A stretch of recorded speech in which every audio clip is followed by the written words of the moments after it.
Please please আমার সামনে থেকে ইনজেকশন সরিয়ে ফেলেন, আমার খুব ভয় লাগছে, আমি চিৎকার দিব বলে দিলাম। দে যা। না করছে কে? তোকে কতবার বুঝাইলাম, তুই তো আমার কথা শুনলি না। আমার উপরে আমার উপরে না তেজ দেখালি।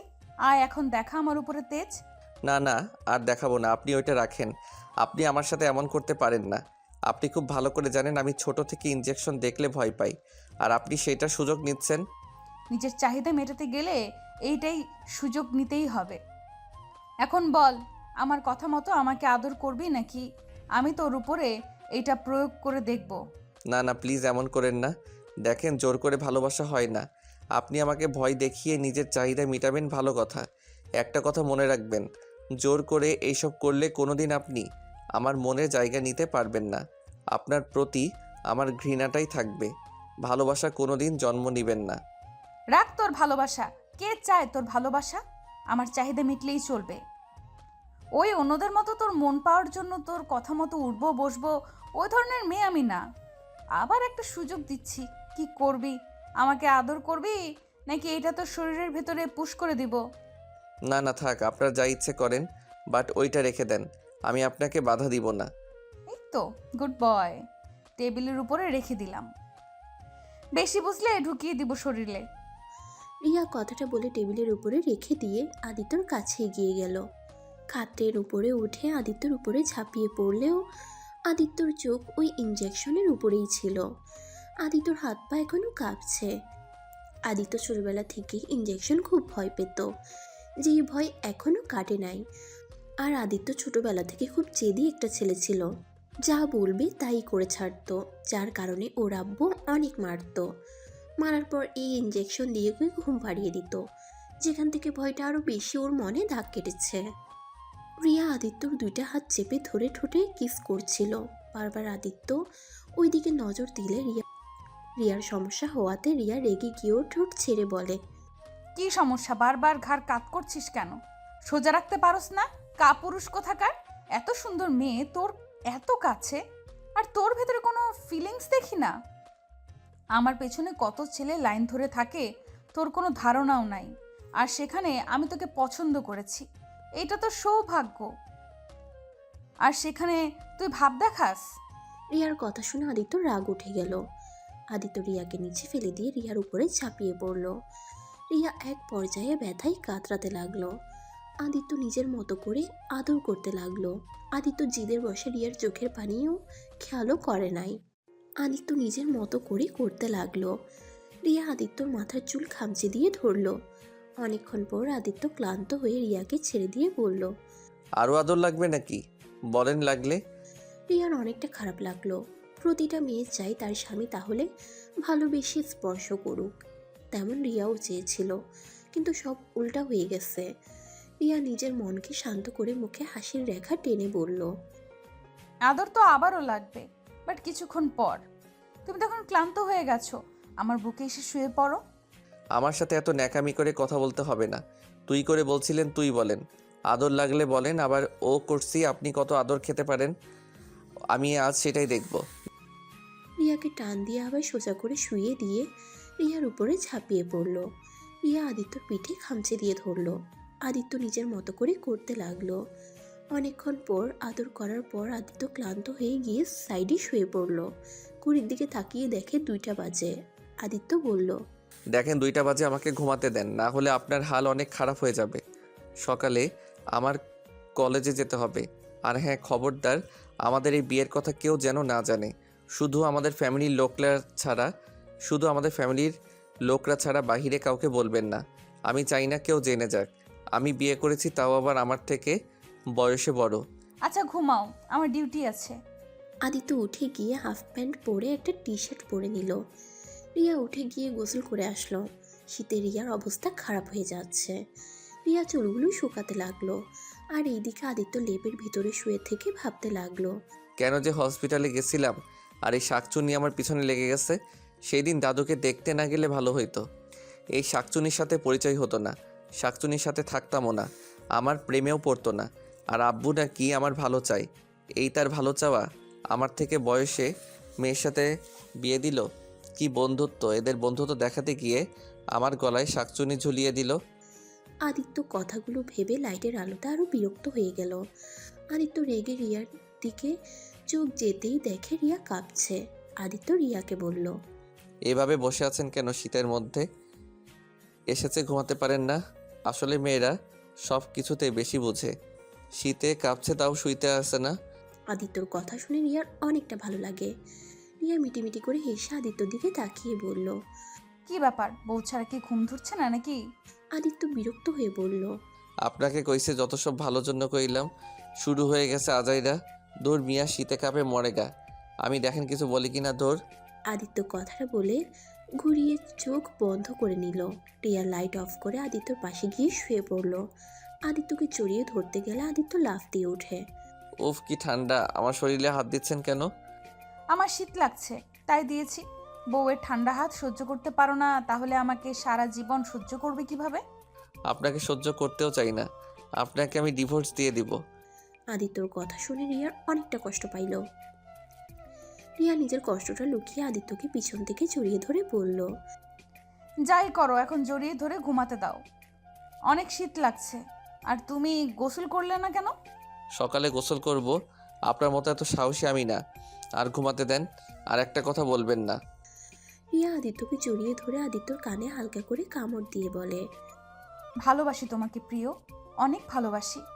আদিত্য কথাগুলো শুনেও কিছু বলল না, চুপচাপ শুয়ে থেকে ঘুমিয়ে গেল। সকালে ঘুম থেকে উঠে দেখে রিয়া ওর বুকের উপরে শুয়ে আছে। আদিত্যর উঠতে ইচ্ছে করছিল না।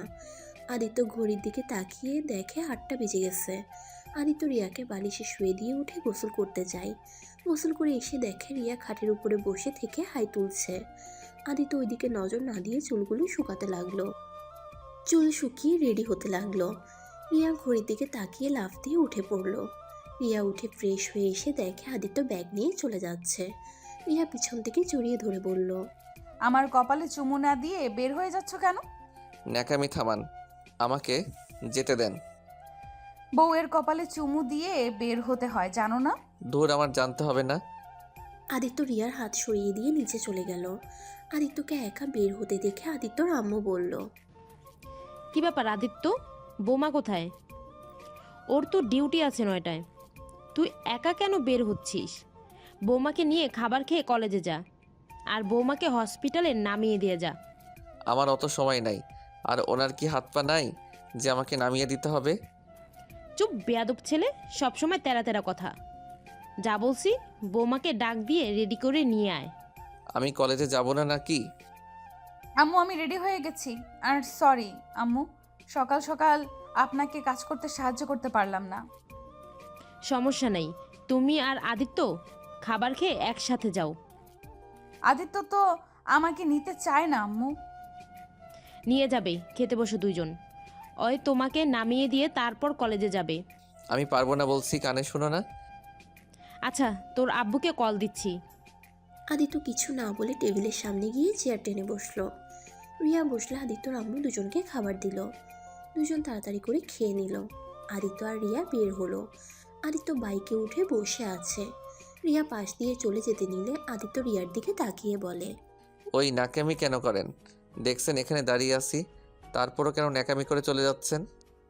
তুমি তো বলে আমাকে নিয়ে যেতে পারবে না। চুপ করে উঠে বসেন, আমার সময় নাই বেশি। রিয়া খুশি হয়ে আদিত্যর কাঁধে হাত দিয়ে বাইকে উঠে ওকে জড়িয়ে ধরলো। রিয়ার অনেক শীত লাগতে লাগলো। আদিত্য রিয়াকে বলল, এই ভাব দেখানোর জন্য এই পাতলা সোয়েটার পরছেন কেন? এইটাতে ওম হয় নাকি? চাদর গায়ে দিতে পারেন না? আমার চাদর বাড়িতে, এইখানে এই সোয়েটার নিয়ে এসেছি।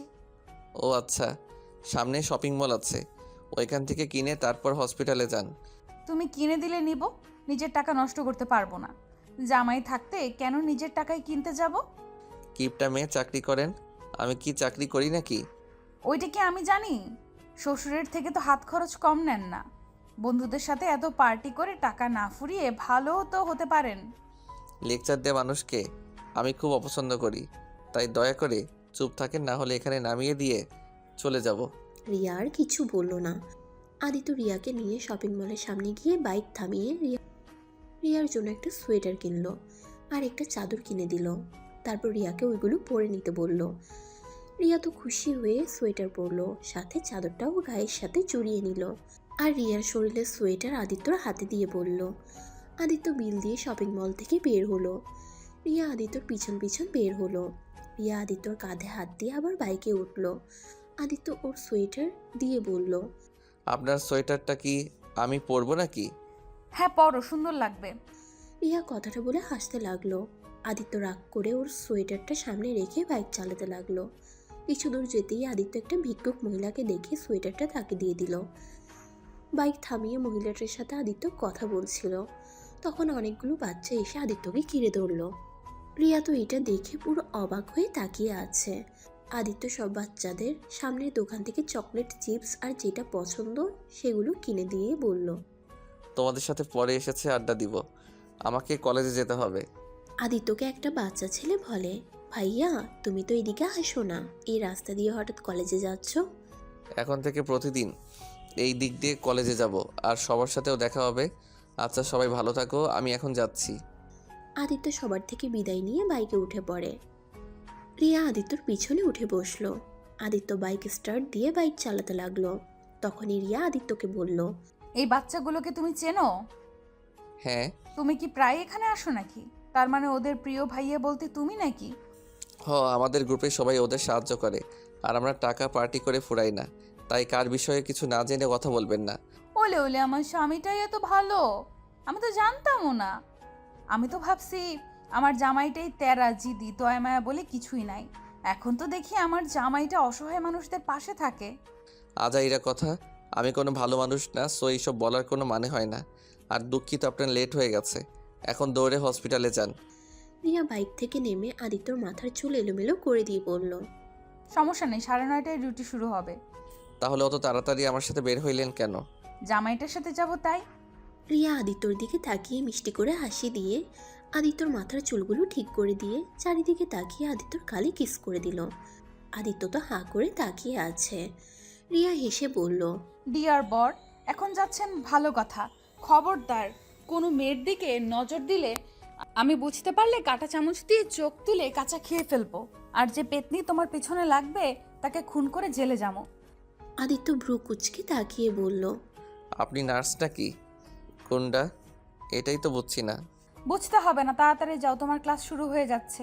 আর হ্যাঁ শোনো, আজকে আমার 5 ঘন্টার ডিউটি, তাই আমাকে নিয়ে যাও। আমি যখন কল দেই তখন এসেছে নিয়ে যাবে, না হলে ইঞ্জেকশন তো দেখছো। ইনজেকশনের কথা শুনে আদিত্যর শরীর কেঁপে উঠল। আদিত্য কিছু না বলে বাইকটা নিয়ে চলে গেল। আদিত্য জোরে স্পিডে বাইক চালাতে লাগলো।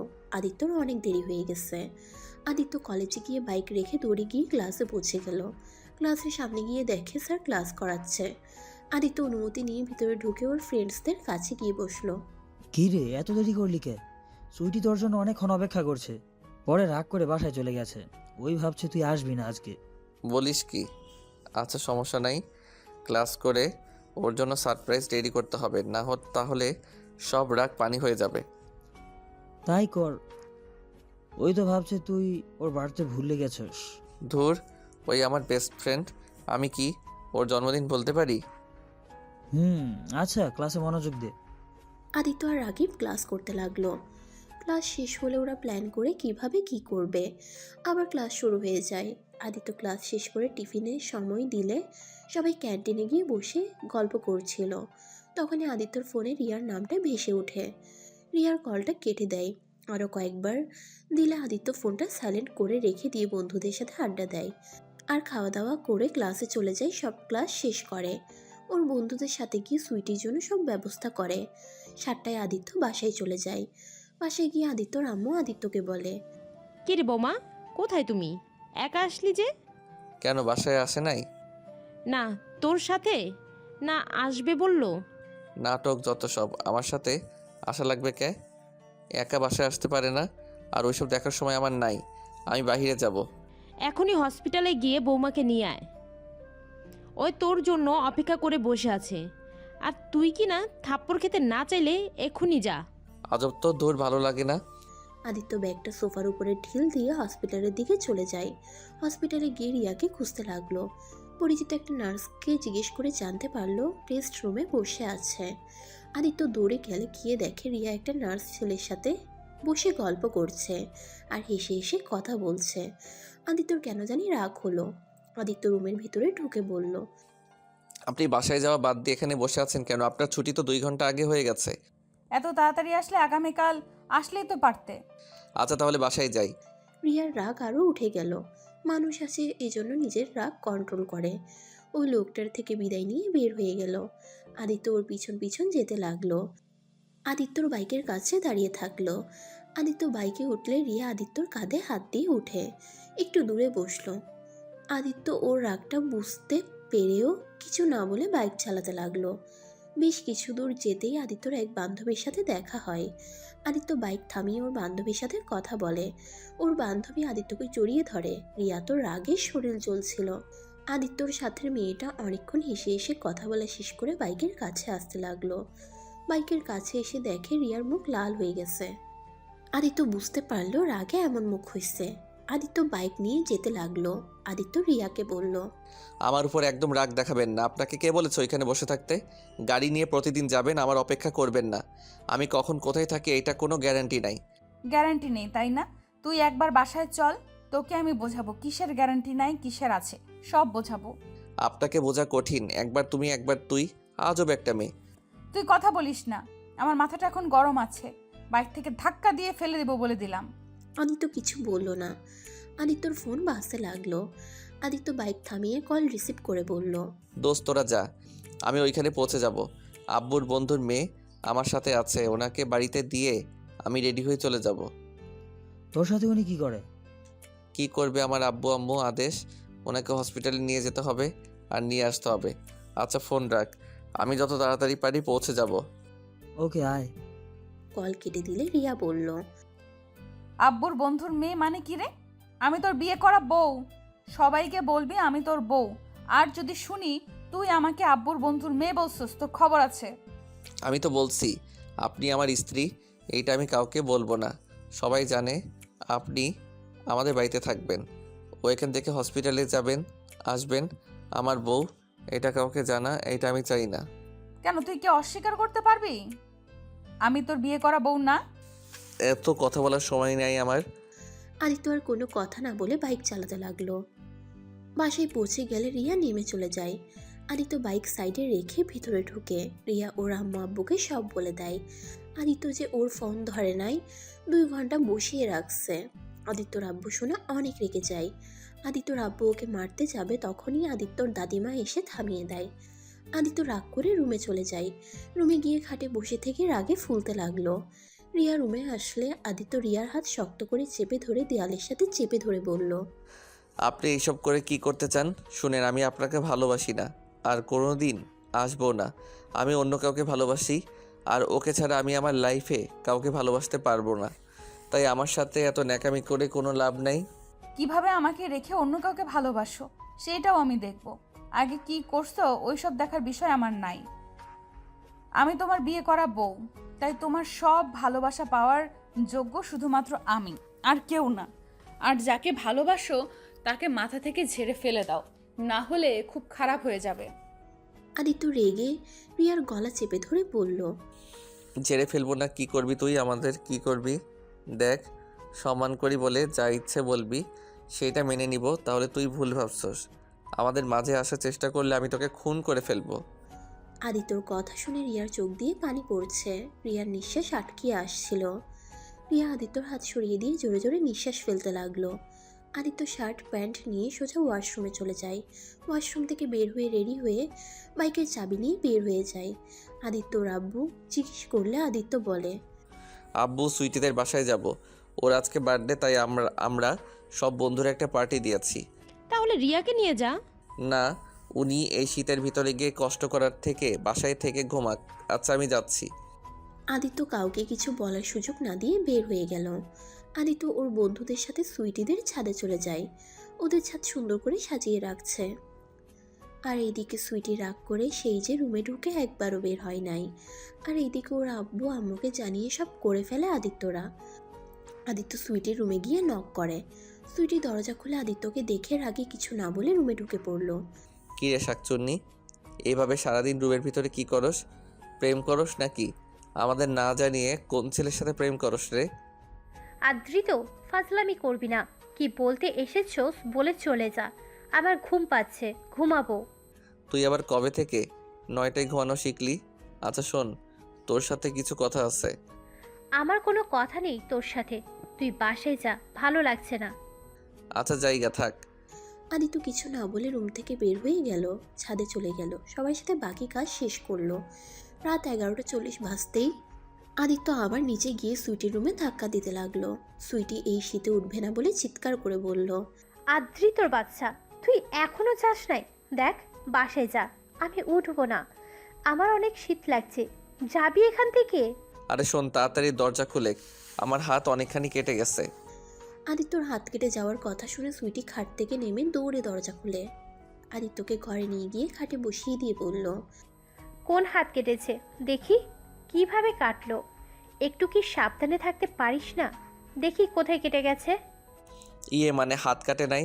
শোন না, আমি তোর জন্য একটা ড্রেস আনছি, এইটা একটু পরে আমার সামনে আসবি, তোকে খুব এই ড্রেস পরা দেখতে ইচ্ছে করছে। আদিত্যর কথাটা উল্টা ভাবে নিয়ে সুইটি লজ্জা পেয়ে গিয়ে রাগীর লুক নিয়ে বলল, ফাজিল, কি বলিস? বিয়ের আগে এইসব একটা দিব? যা বাহিরে যা, আমি পরে আসছি। বিয়ে যখন করবি তখনই সব দেখিস। যা, রাত হলে খালি দুষ্টুমি করতে ইচ্ছে করে, তাই না? আদিত্য সুইটির কথা শুনে ঢোক গিলে বলল। এই ছি ছি, কি বলিস? আরে আমি ওইভাবে কথাটা বলি নাই। সুইটি লজ্জামাখা কণ্ঠে আদিত্যকে বাহিরে করে দিয়ে বলল, হয়েছে, আর মিথ্যে বলতে হবে না। বাহিরে অপেক্ষা কর, আমি পড়ছি। যখন রুমে ঢুকতে বলবো তখন ঢুকবি, তার আগে ঢুকলে খুন করে ফেলবো। আদিত্য দরজার কাছে দাঁড়িয়ে পাইচারি করতে লাগলো, আর এইদিকে সুইটি দরজা সিটকিনি না দিয়ে জামা চেঞ্জ করতে লাগলো। আদিত্য ঘড়ির টাইম দেখছে আর খালি বলছে, কি হইলো আর কতক্ষণ লাগবে? এবার তো দরজা খুললে। আদিত্য কথাটা বলে দরজা হালকা করে ধাক্কা দিলে সাথে সাথে খুলে যায়। আদিত্য অবাক হয়ে তাকিয়ে দেখে সুইটি জামার চেন লাগাতে পারছে না। আদিত্যকে দেখে সুইটি তাড়াতাড়ি করে সামনের দিকে ঘুরে বলল, ভিতরে এসেছিস যখন চেনটা লাগিয়ে দে। ওই তুই দরজার সিটকানি না দিয়ে ড্রেস চেঞ্জ করছিলি, যদি আমি কিছু দেখে ফেলতাম তখন? দেখলি কি, জামাই তো হবি, বিয়ের পর সব দেখবি। সেখানে না আগেই দেখলি, তাই কি হয়েছে? দৌড়, ফালতু কথা বাদ দে, সব সময় মজা ভালো লাগে না। আচ্ছা তুই ওয়েট কর, আমি জ্যোতিকে ডাক দেই। জুথিকে ডাক দিব মানে? না মানে আচ্ছা ওয়েট, আমি লাগিয়ে দিচ্ছি। আদিত্য সুইটির কাছে গিয়ে চোখ বন্ধ করে সুইটির চেন লাগিয়ে দিতে লাগলো। তখনই জ্যোতি কয়েকটা পিক তুলে নিল আর দরজা টোকা দিয়ে বলল, কি ভাই, তোকে পাঠালো ওকে নিয়ে যাওয়ার জন্য, আর এখানে তোরা দুজন রোমান্স শুরু করছোস? আদিত্য সুইটিকে চেন লাগিয়ে দিয়ে পিছনে তাকিয়ে বলে, দৌড়, কি যাতা বলস? ওই শাকচুনি তো চেন লাগাতে পারছিল না। জ্যোতি আদিত্যর কথা শুনে বলে, হইছে, এখন চল তাড়াতাড়ি। কই যাবো রে? চল আগে, তারপর বুঝতে পারবি। আদিত্য একটা লাল কাপড় দিয়ে সুইটির চোখ বেঁধে দিল, সুইটিকে কোলে তুলে নেয়, আর এইটা যুদ্ধি ভিডিও করতে লাগলো। ছাদে গিয়ে সুইটিকে নামিয়ে দিয়ে আস্তে আস্তে চোখ খুলে দিয়ে সবাই একসাথে বলে ওঠে, happy birthday dear Sweetie. Sweetie ভালো করে চোখ ডোলে তাকিয়ে দেখে আকাশের দিকে একটা ফটকা ফুটলে দেখে লেখা আছে, শুভ জন্মদিন সুইটি। সুইটি পুরো ছাদ দেখে খুশিতে আদিত্যকে ছড়িয়ে ধরে। আদিত্য ওকে ছাড়িয়ে রাকিব আর ফ্রেন্ডসরা মিলে ওকে কেকের সামনে নিয়ে গিয়ে দাঁড় করিয়ে দেয়। সুইটি খুশিতে সবাইকে অনেক ধন্যবাদ দিতে লাগলো। তারপর কেক কেটে ওর মা বাবাকে খাওয়াই, আদিত্যকে খাওয়াতে গিয়ে আদিত্য সুইটির মুখে মাখিয়ে দেয়, আর সুইটি আদিত্যর মুখে লাগাতে যাবে, সাথে সাথে পা বেজে আদিত্যর উপর পড়ে যায়। এইসব যদি ক্যামেরা বন্দি করে নিল, সবাই ওদের তুলে সুইটি এক এক করে সব বন্ধুদের কেক খাওয়াই দিতে লাগলো। সুইটির আম্মু আব্বু সবাইকে খাবার খাওয়ার তাড়া দিয়ে রুমে চলে গেল, আর এইদিকে আদিত্যরা সারা রাত পার্টি করলো। নেশা করে সবাই নাচানাচি করতে লাগলো। এগুলো যদি ওদের ফ্রেন্ড পেজে ভিডিওগুলো সব ফ্রেন্ডসদের মেনশন করে পোস্ট করে দেয়। ওই নেশা করে ছাদের চিলেকোঠায় সবাই ঘুমিয়ে পড়ে। সকালে উঠলে আদিত্য দেখে সুইটি ওর বুকের উপরে শুয়ে আছে। আদিত্য তাড়াতাড়ি করে ওকে তুলে দিয়ে বলল, এই সবাই ওঠ, আর কত ঘুমাবি? অনেক বেলা হয়ে গেছে, ওঠে সবাই। উফ জান, ঘুমাতে দাও তো, কত শান্তিতে একটু ঘুমাচ্ছি। রাখ তোর শান্তি, ওঠে তোরা। কেউ আদিত্যর কথা পাত্তা না দিয়ে ঘুমাতে লাগলো। আদিত্য উঠে সুইটির আম্মুর থেকে বিদায় নিয়ে বাসায় যায়। বাসায় গেলে আদিত্য দেখতে পায় ওর আম্মু আব্বু রিয়া সোফায় বসে আছে। আদিত্যকে দেখে ওর আম্মু বলল, মহারাজা এসে গেছে। কি ব্যাপার, সবাই আমার দিকে হয়ে তাকিয়ে আছো কেন? আদিত্য কথাটা বলে সামনে এগিয়ে গেলে আদিত্যর আব্বু ঠাস ঠাস করে ওকে থাপ্পড় দিয়ে বলল, তুমি হয়তো ভুলে গেছো তুমি বিবাহিত, তোমার একটা বউ আছে। ঘরে বউ রেখে তুমি কিনা বেস্ট ফ্রেন্ডের সাথে ছি, ভাবতে ঘৃণা হচ্ছে। তুমি এতটা নিচে নেমে গেছো, ছি। আব্বু এসব কি বলছো? আমি ঠিক কিছু বুঝতে পারলাম না। তুই কিছু বুঝতে পারোস না তাই না? আদিত্যর দিকে গতকাল রাতে সেই ভিডিও দেখায়। আদিত্য ভিডিও দেখে মাথায় হাত দিয়ে ফেলল। আদিত্যর তো জুথির উপরে রাগ হতে লাগলো। আদিত্য ওর আম্মুকে কিছু বলতে যাবে, সাথে সাথে ওর আম্মু ঠাস ঠাস করে থাপ্পড় মারলো। চুপ, আমাদের কি বুঝাবি? এই যে আম্মু মজা ছিল। শোন, আমরা ওই বয়স পার করে এসেছি। আমরা ছোট না, আমরা তোর বাবা মা। তাই কোনটা ঠিক কোনটা বেঠিক আমাদের শিখাতে আসছিস না? আম্মু, তোমরা যা দেখছো যা ভাবছো তেমন কিছুই না। সুইটি চেন লাগাতে পারছিল না, তাই আমি লাগিয়ে দিচ্ছিলাম। আর আমার সব ফ্রেন্ডদের কোলে নেয়, এটা তো নতুন কিছু না, তাই না? আর সুইটি আমাকে কেক লাগাতে গিয়ে টেবিলের সাথে পা বেজে আমার উপরে পড়ে যায়, এছাড়া কিছুই না। ও আচ্ছা, তাই না?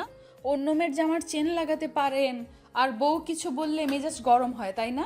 আপনার যা ইচ্ছে করেন, আমার আর কিচ্ছু বলার নাই। রিয়া কথাগুলো বলে দৌড়ে উপরে চলে গেল। আদিত্যর আব্বু আদিত্যকে আরেকটা থাপ্পড় মেরে বলল, আজকের পর থেকে যদি তোকে ওদের সাথে বেশি ঘনিষ্ঠ হওয়া দেখি, তাহলে তোর কপালে দুঃখ আছে। আর ভিডিওগুলো ডিলিট করে দিতে বলিস।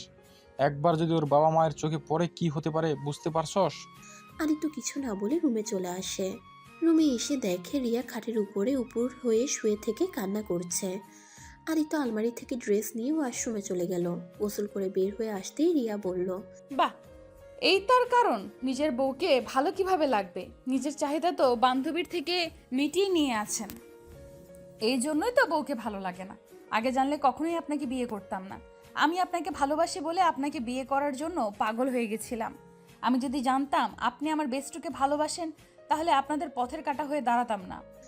রিয়া কথাগুলো বলে চলে যেতে নিলে সাথে সাথে আদিত্য রিয়ার হাত ধরে টান দিয়ে নিজের কাছে নিয়ে এসে বলল, এই সমস্যা কি আপনার? হ্যাঁ, মুখ আছে বলে যা ইচ্ছে বলবেন। আমি আমার বেস্টুর সাথে শারীরিক সম্পর্ক করি। আমার হাত ছাড়েন।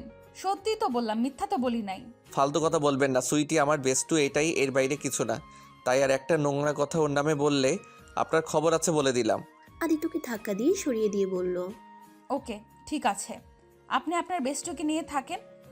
ওনার সম্পর্কে আমি কিচ্ছু বলবো না। আর আপনি কোনো দিন আমার সম্পর্কে কিছু বলতে আসবেন না। আমি আমার মতো, আপনি আপনার মতো থাকেন। কথাটা বলে রিয়ার লাগেজ গুছিয়ে নিতে লাগলো। আদিত্য রিয়াকে কিছু না বলে লেপ মুড়ি দিয়ে শুয়ে পড়ল। 12টার দিকে উঠে দেখে রিয়া রুমে নাই। আদিত্য ওয়াশরুমে গিয়ে ফ্রেশ হয়ে নিচে চলে গেল। নিচে গিয়ে দেখে ওর আম্মু আব্বু বসে আছে। আদিত্য ওর আম্মুকে বলল, আম্মু, অনেক ক্ষুধা লাগছে, খেতে দাও। যার ক্ষুধা লাগে সে বেড়ে খা। আমাকে কেউ হুকুম দিতে যাবি না। আমি এই বাড়ির কাজের লোক না যে তোদের কথা মতো কাজ করতে হবে। এটা আমার স্বামীর বাড়ি, তাই আমার স্বামীকে বাদে অন্য কাউকে আমি খাবার দিতে পারবো না। মানে কি যাতা বলো? আমি তোমার ছেলে। আমার কোনো ছেলে নেই। কি? ধ্যাত। আদিত্য নিজের টেবিলে গিয়ে খাবার খুঁজতে দেখেই খাবার নাই। আদিত্য ওর আম্মুর দিকে তাকিয়ে বলল, কি ব্যাপার আম্মু, খাবার কই? জানি না, ক্ষুধা লাগলে রান্না করে খা। আমি রান্না করব? ফাইজলামি করো আমার সাথে? কিসের ফাজলামি করে? হ্যাঁ, আমার বউ কাউকে রান্না করে খাওয়াতে পারবে না। তোকে বিয়ে করানো হয়েছে, তোর বউ যেটা রান্না করবে ওইটাই খাবি। আজ থেকে আমাদের রান্না আলাদা, তোদের রান্না আলাদা। মাথা উপর দিয়ে যাচ্ছে সব কিছু। সবার মাথা কি নষ্ট হয়ে গেল নাকি? যাই হোক, ওনাকে তো দেখছি না। উনি কোথায় গেছে? বাপের বাড়ি চলে গেছে। যেদিন বাপের বাড়ি থেকে ফিরিয়ে আনতে পারবি সেদিন এই বাড়ির ভাত জুটবে। না হয় নিজে রান্না করে খা। তুই তো রান্নাও পারোস না, না খেয়ে থাক। না খেয়ে থাকবো কেন? আব্বু টাকা দাও, বাইরে গিয়ে খেয়ে আসবো। আমার টাকা বেশি হয় নাই যে তোকে টাকা দিতে হবে। ঘরে রান্না করে খা, না হলে চুপ করে বসে থাক। আজব কথা তো। দেখো, আমার অনেক ক্ষুধা লাগছে, প্লিজ টাকা দাও, বাইরে যাব আমি। তোর কাছে দুইটা অপশন, এক বৌমাকে নিয়ে আসে গা, ওইখানে খাবার খেতে পারবি, আর দুই নিজে রান্না করে নিজে খা। দূর, খাবোই না। আদিত্য রাগ করে নিজের রুমে চলে গেল। আদিত্যর অনেক ক্ষুধা লাগছে, পিঠে হাত দিয়ে শুয়ে থাকলো, আবার উঠে পড়লো। এইভাবে সারাদিন কাটিয়ে দিল। তাও ওর আম্মু একবারও ডাকলো না। সবাই খেয়ে ঘুমিয়ে গেলে আদিত্য রাতে লুকিয়ে রান্নাঘরে গিয়ে দেখে কিছুই রাখে নাই। আদিত্য রুমে চলে আসলো। সারা রাত আর ঘুম হলো না। ক্ষুধা লাগলে কি আর ঘুম হয়? সকালে উঠে কলেজে যাওয়ার জন্য রেডি হলো তাড়াতাড়ি, যাতে কলেজে যাওয়ার জন্য হাত খরচ দেয়। আদিত্য তাড়াতাড়ি নিচে চলে গেলে দেখে ওর আম্মু আব্বু খাবার খাওয়া শেষ করলো। আব্বু কলেজে যাব, টাকা দাও। শনিবারে আবার কবে থেকে ক্লাস হচ্ছে? ইস, মনে তো নাই। দেখ, যাই হোক টাকা দাও, আমি বাহিরে যাব। বলছি না টাকা দিতে পারবো না। তোর বউয়ের থেকে নেগা। তোর বউ তো ইনকাম করে, আমি ইনকাম করি আমার বউকে খাওয়ানোর জন্য, অন্য কাউকে না। আচ্ছা, ব্যাপার কি? দাদু কোথায়? তোর ফুপির বাসায় গেছে। ও ধুর, আমি আমার ফ্রেন্ড বাসায় গেলে তো খেতে পারি। আদিত্য কথাগুলো বলে দৌড়ে রুমে চলে গেল। রুমে এসে ড্রেস চেঞ্জ করে নিচে গিয়ে বাইক স্টার্ট দিলে বাইক চালু হয় না। আদিত্য অবাক হয়ে যায়। আদিত্য ট্যাঙ্কে চেক করলে দেখে তেল নাই। আদিত্য তো ভেবাচাকা খেয়ে গেল। উপায় না পেয়ে প্রাইভেট কার নিতে যাবে, তখনই ওর আম্মু পিছন থেকে এসে বলে, ড্রাইভার চলো, আমি মার্কেটে যাব। কারটা ওর আম্মু নিয়ে চলে গেল। আদিত্য তো রাগে শরীর জ্বলতে লাগলো। আদিত্য উপায় না পেয়ে ওর হাই স্কুলে থাকা যে সাইকেল ছিল ওইটা বের করে চালিয়ে সুইটিদের বাসায় চলে গেল। সাইকেল চালিয়ে হাত পায়ে একদম শক্তি কমে গেছে। সুইটিদের কলিং বেল বাজাতেই সুইটি দরজা খুলে দেখে আদিত্য। কি ব্যাপার আদ্রিত, তোকে এমন দেখাচ্ছে কেন? আয় ভিতরে আয়। আসলে সুইটি, আমার অনেক ক্ষুধা লাগছে, আমাকে কিছু খেতে দে। আমার চারিপাশে সব কিছু ঘুরছে। কি, তোর ক্ষুধা লেগেছে? আয় ভিতরে আয়। আদিত্যকে সুইটি ধরে নিয়ে গেল। আদিত্যকে ফ্রেশ হতে বলল। আদিত্য সুইটির রুমে গিয়ে ফ্রেশ হয়ে বসে থাকলো।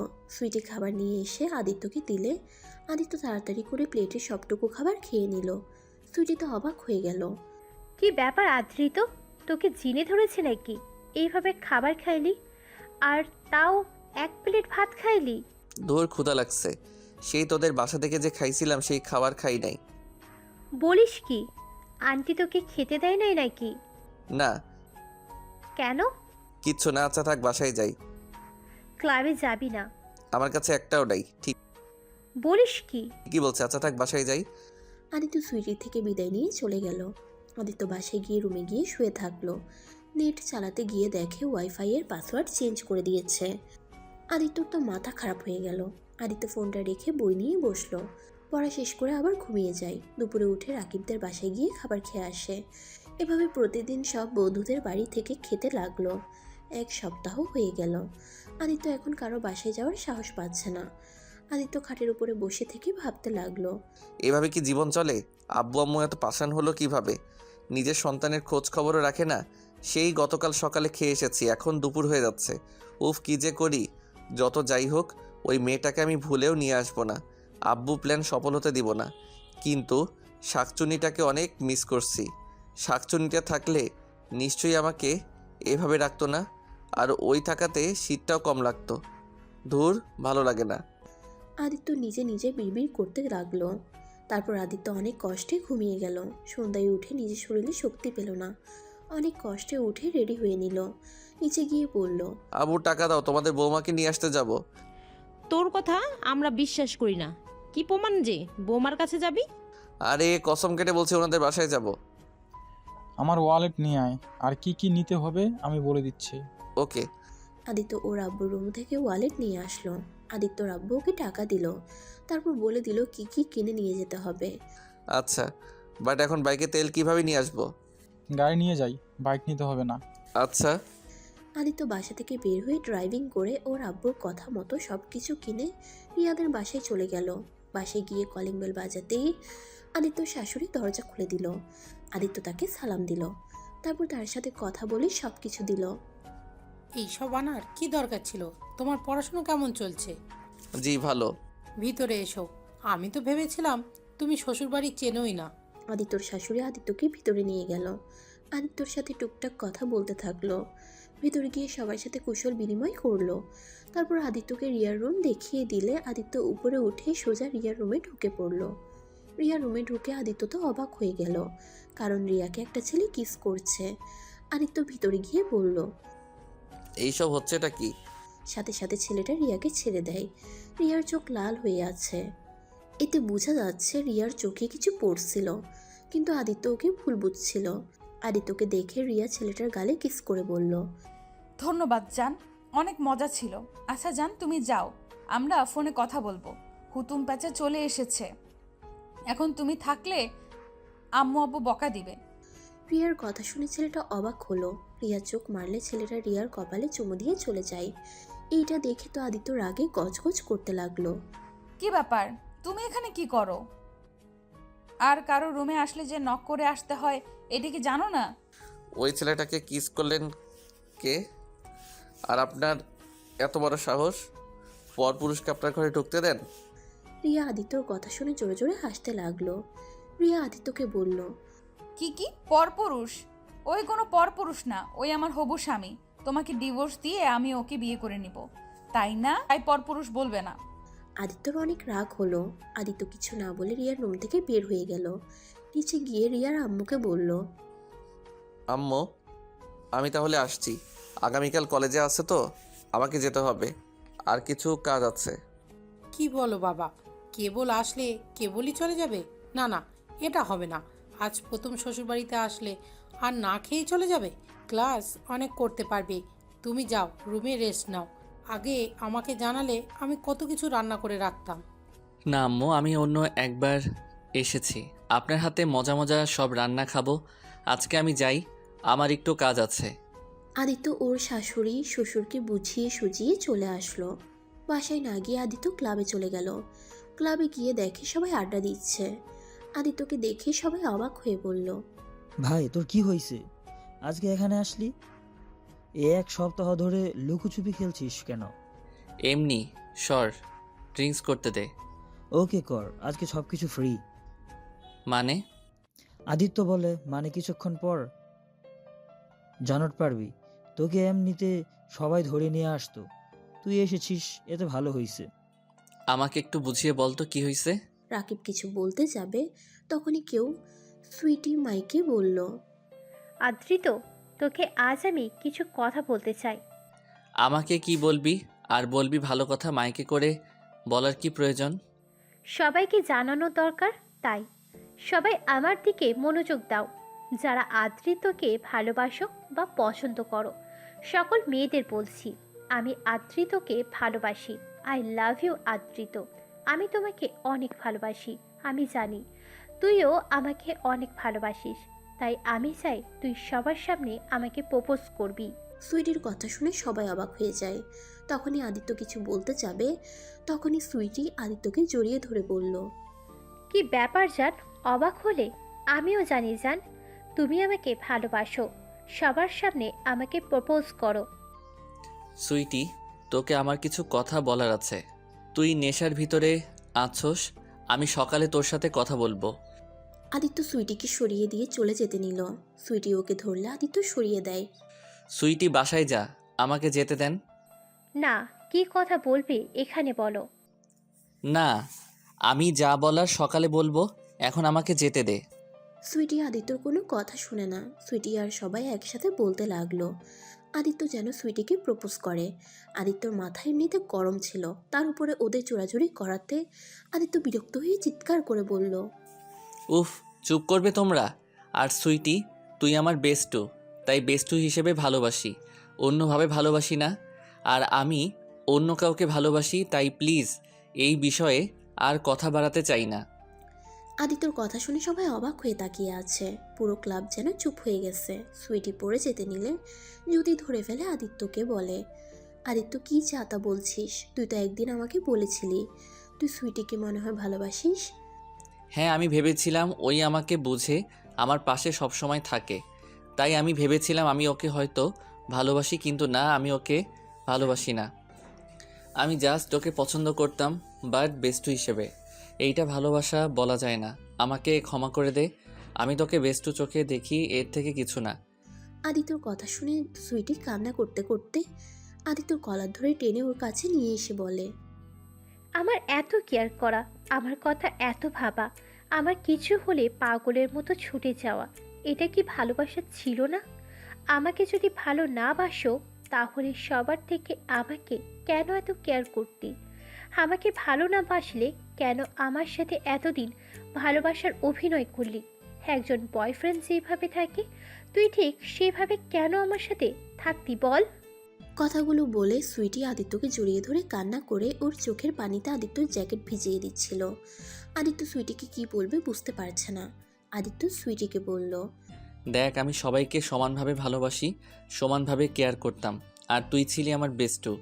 তোর সাথে আমি সেই ছোটবেলা থেকে পড়াশোনা করছি। তুই আমার কাছে খুব গুরুত্বপূর্ণ, কিন্তু আমাদের সম্পর্কটা ওই রকমভাবে কোনো দিন হতে পারে না। আমাকে ক্ষমা করে দে। আদিত্য কথাগুলো বলে সুইটিকে রেখে ক্লাব থেকে বের হয়ে যায়। সুইটি ক্লাবে ফ্লোরে হাঁটু গেড়ে বসে জোরে জোরে চিৎকার করে কান্না করতে লাগলো। আর এদিকে আদিত্য চোখের পানি নিয়ে ড্রাইভিং করতে লাগলো আর মনে মনে ভাবতে লাগলো, আমাকে ক্ষমা করে দিস সুইটি, আমি তোকে ভালোবাসি, কিন্তু এখন আমি তোর থেকেও আমার স্ত্রীকে বেশি ভালোবাসি। হয়তো আমি তাকে প্রকাশ করি নাই, কিন্তু তাকে আমি অনেক ভালোবাসি। আমি জানি তুই অনেক কষ্ট পেয়েছিস। যদি বিয়েটা না হতো তাহলে তোর হাত ধরতাম। যেখানে বিয়ে হয়ে গেছে আর ভালোবাসি, তাকে ছেড়ে তোর হাত ধরতাম কিভাবে বল? আদিত্য কথাগুলো বলে চোখে পানি ছাড়তে লাগলো। আদিত্য হঠাৎ করে ড্রাইভিং কন্ট্রোল করতে না পেরে একটা ট্রাকের সাথে ধাক্কা লেগে সোজা আদিত্যর গাড়ি ছিটকে রাস্তা থেকে খাদে পড়ে গেল। ট্রাক ড্রাইভার ভয়ে ট্রাক নিয়ে তাড়াতাড়ি করে নিয়ে চলে গেল। 5 বছর পর রাহেলা বেগম রান্না শেষ করে তার ছেলের রুমে চলে গেল। রুমে গিয়ে দেখে তার ছেলে শুয়ে আছে। রাহেলা বেগম ডাকতে গেলে তার ছেলে তার কোলে মাথা দিয়ে পড়ল। আম্মু, ঘুমাতে দাও।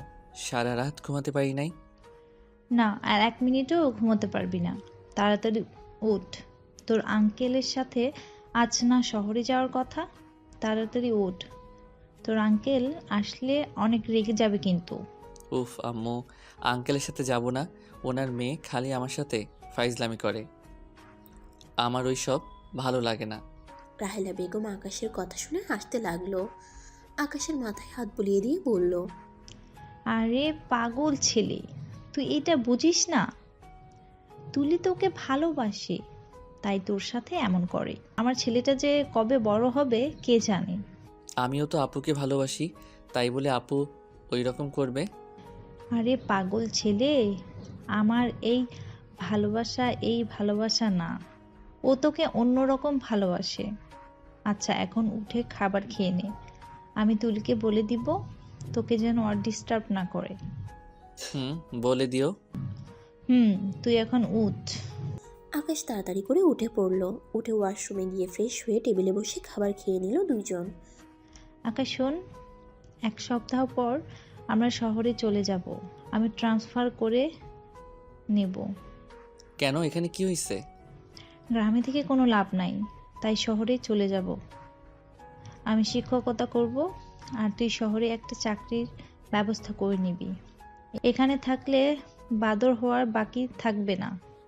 আমি আবার কি করলাম? কিছু করে নাই, দেখি প্রতিদিন এতগুলো বিচার আসে, আর কিছু করলে মনে হয় সেকেন্ড বিচার আসতো। ঢাকা যাবে কার কাছে? তোর আঙ্কেলদের বাসায় ভাড়া উঠবো। আবার কি ঝামেলা, কথা বলো। ধুর, ভালো লাগে না। থাকো, গেলাম। আঙ্কেল এসে গেছে। তাহলে কি আম্মু, আমি আর আসবো না? ওইখানে থেকে যাব? তুমি একা আসবে নাকি? তুই একেবারেই তোর সব কিছু নিয়ে চলে যা। আমি বাকি জিনিসপত্র আস্তে আস্তে সব পাঠিয়ে দিব। ওকে, আই লাভ ইউ আম্মু। I love you too. আকাশের কপালে চুমু দিল। আকাশ জড়িয়ে ধরে ওর আঙ্কেলের সাথে চলে যেতে নিল। আকাশ বাসে উঠে যাচ্ছিল। আকাশ বাইরের দিকে তাকিয়ে আছে। আকাশের আঙ্কেল আকাশকে বলে, তোমার আব্বু মারা যাওয়ার পরে তোমার আম্মু অনেকটা অসহায় হয়ে পড়েছিল। তোমাকে নিয়ে আবার নতুনভাবে বাঁচার স্বপ্ন দেখছে। তুমি তোমার আম্মুকে কষ্ট দিও না কখনো। আমি জানি, আর আমার আম্মুকে ভালো রাখার জন্য আমি সব করতে পারি। যার কারণে আপনাকে আমি বললাম আমাকে একটা কাজের ব্যবস্থা করে দিতে। তুমি তোমার আম্মুকে কষ্ট দিও না কখনো। আকাশের আঙ্কেল আকাশকে সব কিছু বুঝিয়ে দিতে লাগলো। আর আকাশ ওর আঙ্কেলের সাথে কথা বলে বুঝতে পারলো ওরা ঢাকা না সিলেটে চলে যাবে। সিলেটের কথা শুনে আকাশ চমকে গেল। আঙ্কেল, আম্মু না সিলেটের কথা শুনতে পারে না। আপনি আম্মুকে বলছেন আপনি যে সিলেটে নিয়ে যাচ্ছেন? আকাশের আঙ্কেল বলে ওর আম্মুকে বলে নাই, আর সিলেট নাকি ওনার বড় ভাই থাকে, সেই নাকি আকাশকে চাকরি দিবে, আর তুলি ওইখানে থাকবে, তুলি যেন খেয়াল রাখে। কি, তুলি আপু আমার সাথে থাকবে নাকি? আর আঙ্কেল আম্মু তো নাকি ঢাকা চলে আসবে, তাহলে ঢাকায় গিয়ে আমাকে না পাইলে আম্মু তো রেগে যাবে, আমাকে ছাড়া থাকতে পারে না। এইটা তো আপনি জানেন, তারপরও এমন করলেন কেন? আকাশের আঙ্কেল বলে, তোমাকে ওইসব নিয়ে ভাবতে হবে না, তুমি আমার মেয়ের খেয়াল রেখেও এতে হবে। আমার মেয়েকে প্রতিদিন হসপিটালে দিয়ে আসবে, আর হসপিটালে দিয়ে এসে অফিসে চলে যাবে, আর কাজটা যেন মনোযোগ দিয়ে করে।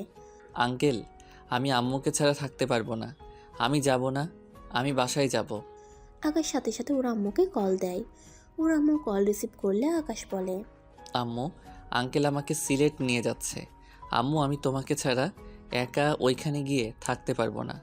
আম্মু, আঙ্কেলকে বলো আমাকে তোমার কাছে দিয়ে আসতে। কি সিলেট নিয়ে যাবে মানে? আমাকে না বলে, আমাকে না বললো ঢাকায় তোকে একটা চাকরি দেবে? দেখি তোর আঙ্কেলের কাছে ফোন দে। আদিত্য ওর আঙ্কেলের কাছে ফোন দিলে ওর আঙ্কেল ওর আম্মুকে বোঝাতে লাগলো।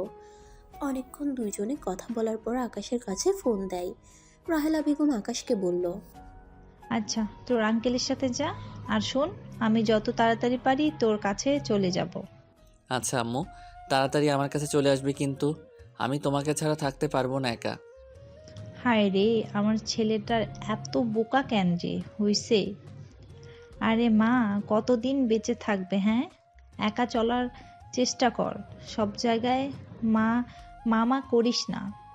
আম্মু, তুমি এভাবে আমাকে বলতে পারলে? ওকে লাগবে না তোমাকে, ভালো থাকো।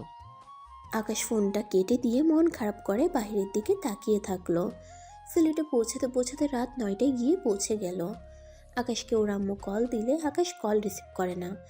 আকাশের আম্মু বুঝতে পারলো ওই রাগ করেছে, যার কারণে ওর আঙ্কেলের কাছে কল দিল। আর এদিকে আকাশ সিলেট নেমে কেমন যেন লাগতে লাগলো। আকাশ চারিদিকে ঘুরে ঘুরে দেখতে লাগলো। আকাশের মাথা কেমন যেন চক্কর দিতে লাগলো। আকাশের আঙ্কেল ওকে ধরে ফেললো। আকাশের আঙ্কেল ওকে জিজ্ঞেস করে কি হয়েছে। কিছু না, বাস জার্নি করছি দেখে মনে হয় মাথাটা কিছুটা চক্কর দিচ্ছে। আকাশের আঙ্কেল একটা সিএনজি নিয়ে দুইজন চলে গেল। আকাশ পাশে গিয়ে সবার সাথে পরিচয় হয়ে নিল। আকাশকে দেখে তুলি খুশি হয়ে আকাশের কাছে এসে বলল, আকাশ কেমন আছো? ভালো আপু, আপনি? ভালো। আপু বলতে না করছি, তারপরও আপু আপু করার মানে কি? আপনি তো আমার আপু হন। ধ্যাত, আমার সাথে আসো। আকাশ তুলির পিছন পিছন যেতে লাগলো। তুলি রুমের ভিতরে গিয়ে আকাশের হাত টান দিয়ে খাটের উপরে ফেলে দিয়ে আকাশের উপরে শুয়েতেই যাবে, সাথে সাথে আকাশ জোরে চিৎকার করে ওঠে। তুলি ভেবাচেকা খেয়ে সাথে সাথে আকাশের মুখ চেপে ধরে। সবাই এসে পড়ে। তুলি তাড়াতাড়ি করে ওর উপর থেকে উঠে পড়ে। তুলির বড় চাচ্চু এসে বলে, কি হয়েছে বাবা, এভাবে চিৎকার দিলে কেন? ও কিছু না আঙ্কেল, ওই তো একটু ভীতু, আমার সাথে একটু ধাক্কা লেগে পড়ে গেছে, এইটাতে চিৎকার করে উঠছে। মেয়েদের থেকে দূরে থাকে তো। ও আচ্ছা। সবাই চলে গেল। তুলির চাচাতো বোন মিটিমিটি করে হাসতে লাগলো। সবাই গেলেও তুলির চাচাতো বোন গেল না। তুলির চাচাতো বোন রূপা তুলিকে বলল, কি রে, তোর জামাই তোর ধাক্কা খেয়ে যে চিৎকার দিয়েছে, না জানি তুই অন্য কিছু করলে কি করে বসে? আমি ওনার জামাই না, আপনি কি করেন? জামাই না, জামাই তো হয়ে যাবে। এই বলো, এভাবে চিৎকার দিলি কেন? তুলিকে রেগে আসতে দেখে আকাশ মনে হচ্ছে এমন কেউ তার সাথে আগেও করত। আকাশের মাথা যন্ত্রণা হতে লাগলো। আকাশ চিৎকার দিতে যাবে, সাথে সাথে তুলি আর রূপা দৌড়ে রুম থেকে বের হয়ে গেল। আকাশ নিজেকে স্বাভাবিক করে ফ্রেশ হতে চলে গেল। আকাশ রুম থেকে বের হয়ে উঠানে গেলে সবাইকে উঠানের ভিতরে গোল হয়ে বসে থেকে কথা বলতে দেখলো। আকাশ ভাবতে লাগলো, এখন 9টাই বাজে, এখানে এসেছে বোঝাই যাচ্ছে না। 9টা বাজে দিন মনে হচ্ছে, তার উপরে এদের এভাবে বসে থাকতে দেখে মনে হয় দিনে বসে গল্প করছে। আকাশকে দেখে ওকে ডাক দিল। আকাশ ওদের কাছে গেল। রূপা আকাশকে বসতে দিল। রূপার আব্বু বলল, আকাশ, তুমি তো পড়াশোনা করছো, তুমি অনেক ভালো স্টুডেন্ট, আর হবে না কেন? তোমার আব্বু আম্মু অনেক মেধাবী ছিল। তোমার আম্মু হলো আমার চাচাতো বোন হয়, আর তুমি আমাদের নিজেদের লোক, তাই তোমাকে তো যেমন তেমন চাকরি দেওয়া যায় না। এখানে আদিত্য গ্রুপে পিয়নের পদ খালি আছে, তুমি কি এই চাকরিটা করতে পারবে? বেতন পাবে 8,000 টাকা। তাদের সাথে যদি মিল দিতে পারো তাহলে বেতন বাড়িয়ে নিতে পারবে, এমনকি ভালো চাকরিও পেতে পারো। প্রিয়নের চাকরি আম্মু জানলে আমাকে এটা করতে দিবে না। আমি তো মাস্টার্স করা শেষ, আমি স্কুলে জব নিব। এখন চাকরি নিতে আগে টাকা দরকার হয়, তাই আপাতত এই চাকরিটা করো। তারপর খোঁজ খবর নিয়ে মাস্টারের চাকরির জন্য অ্যাপ্লাই করো।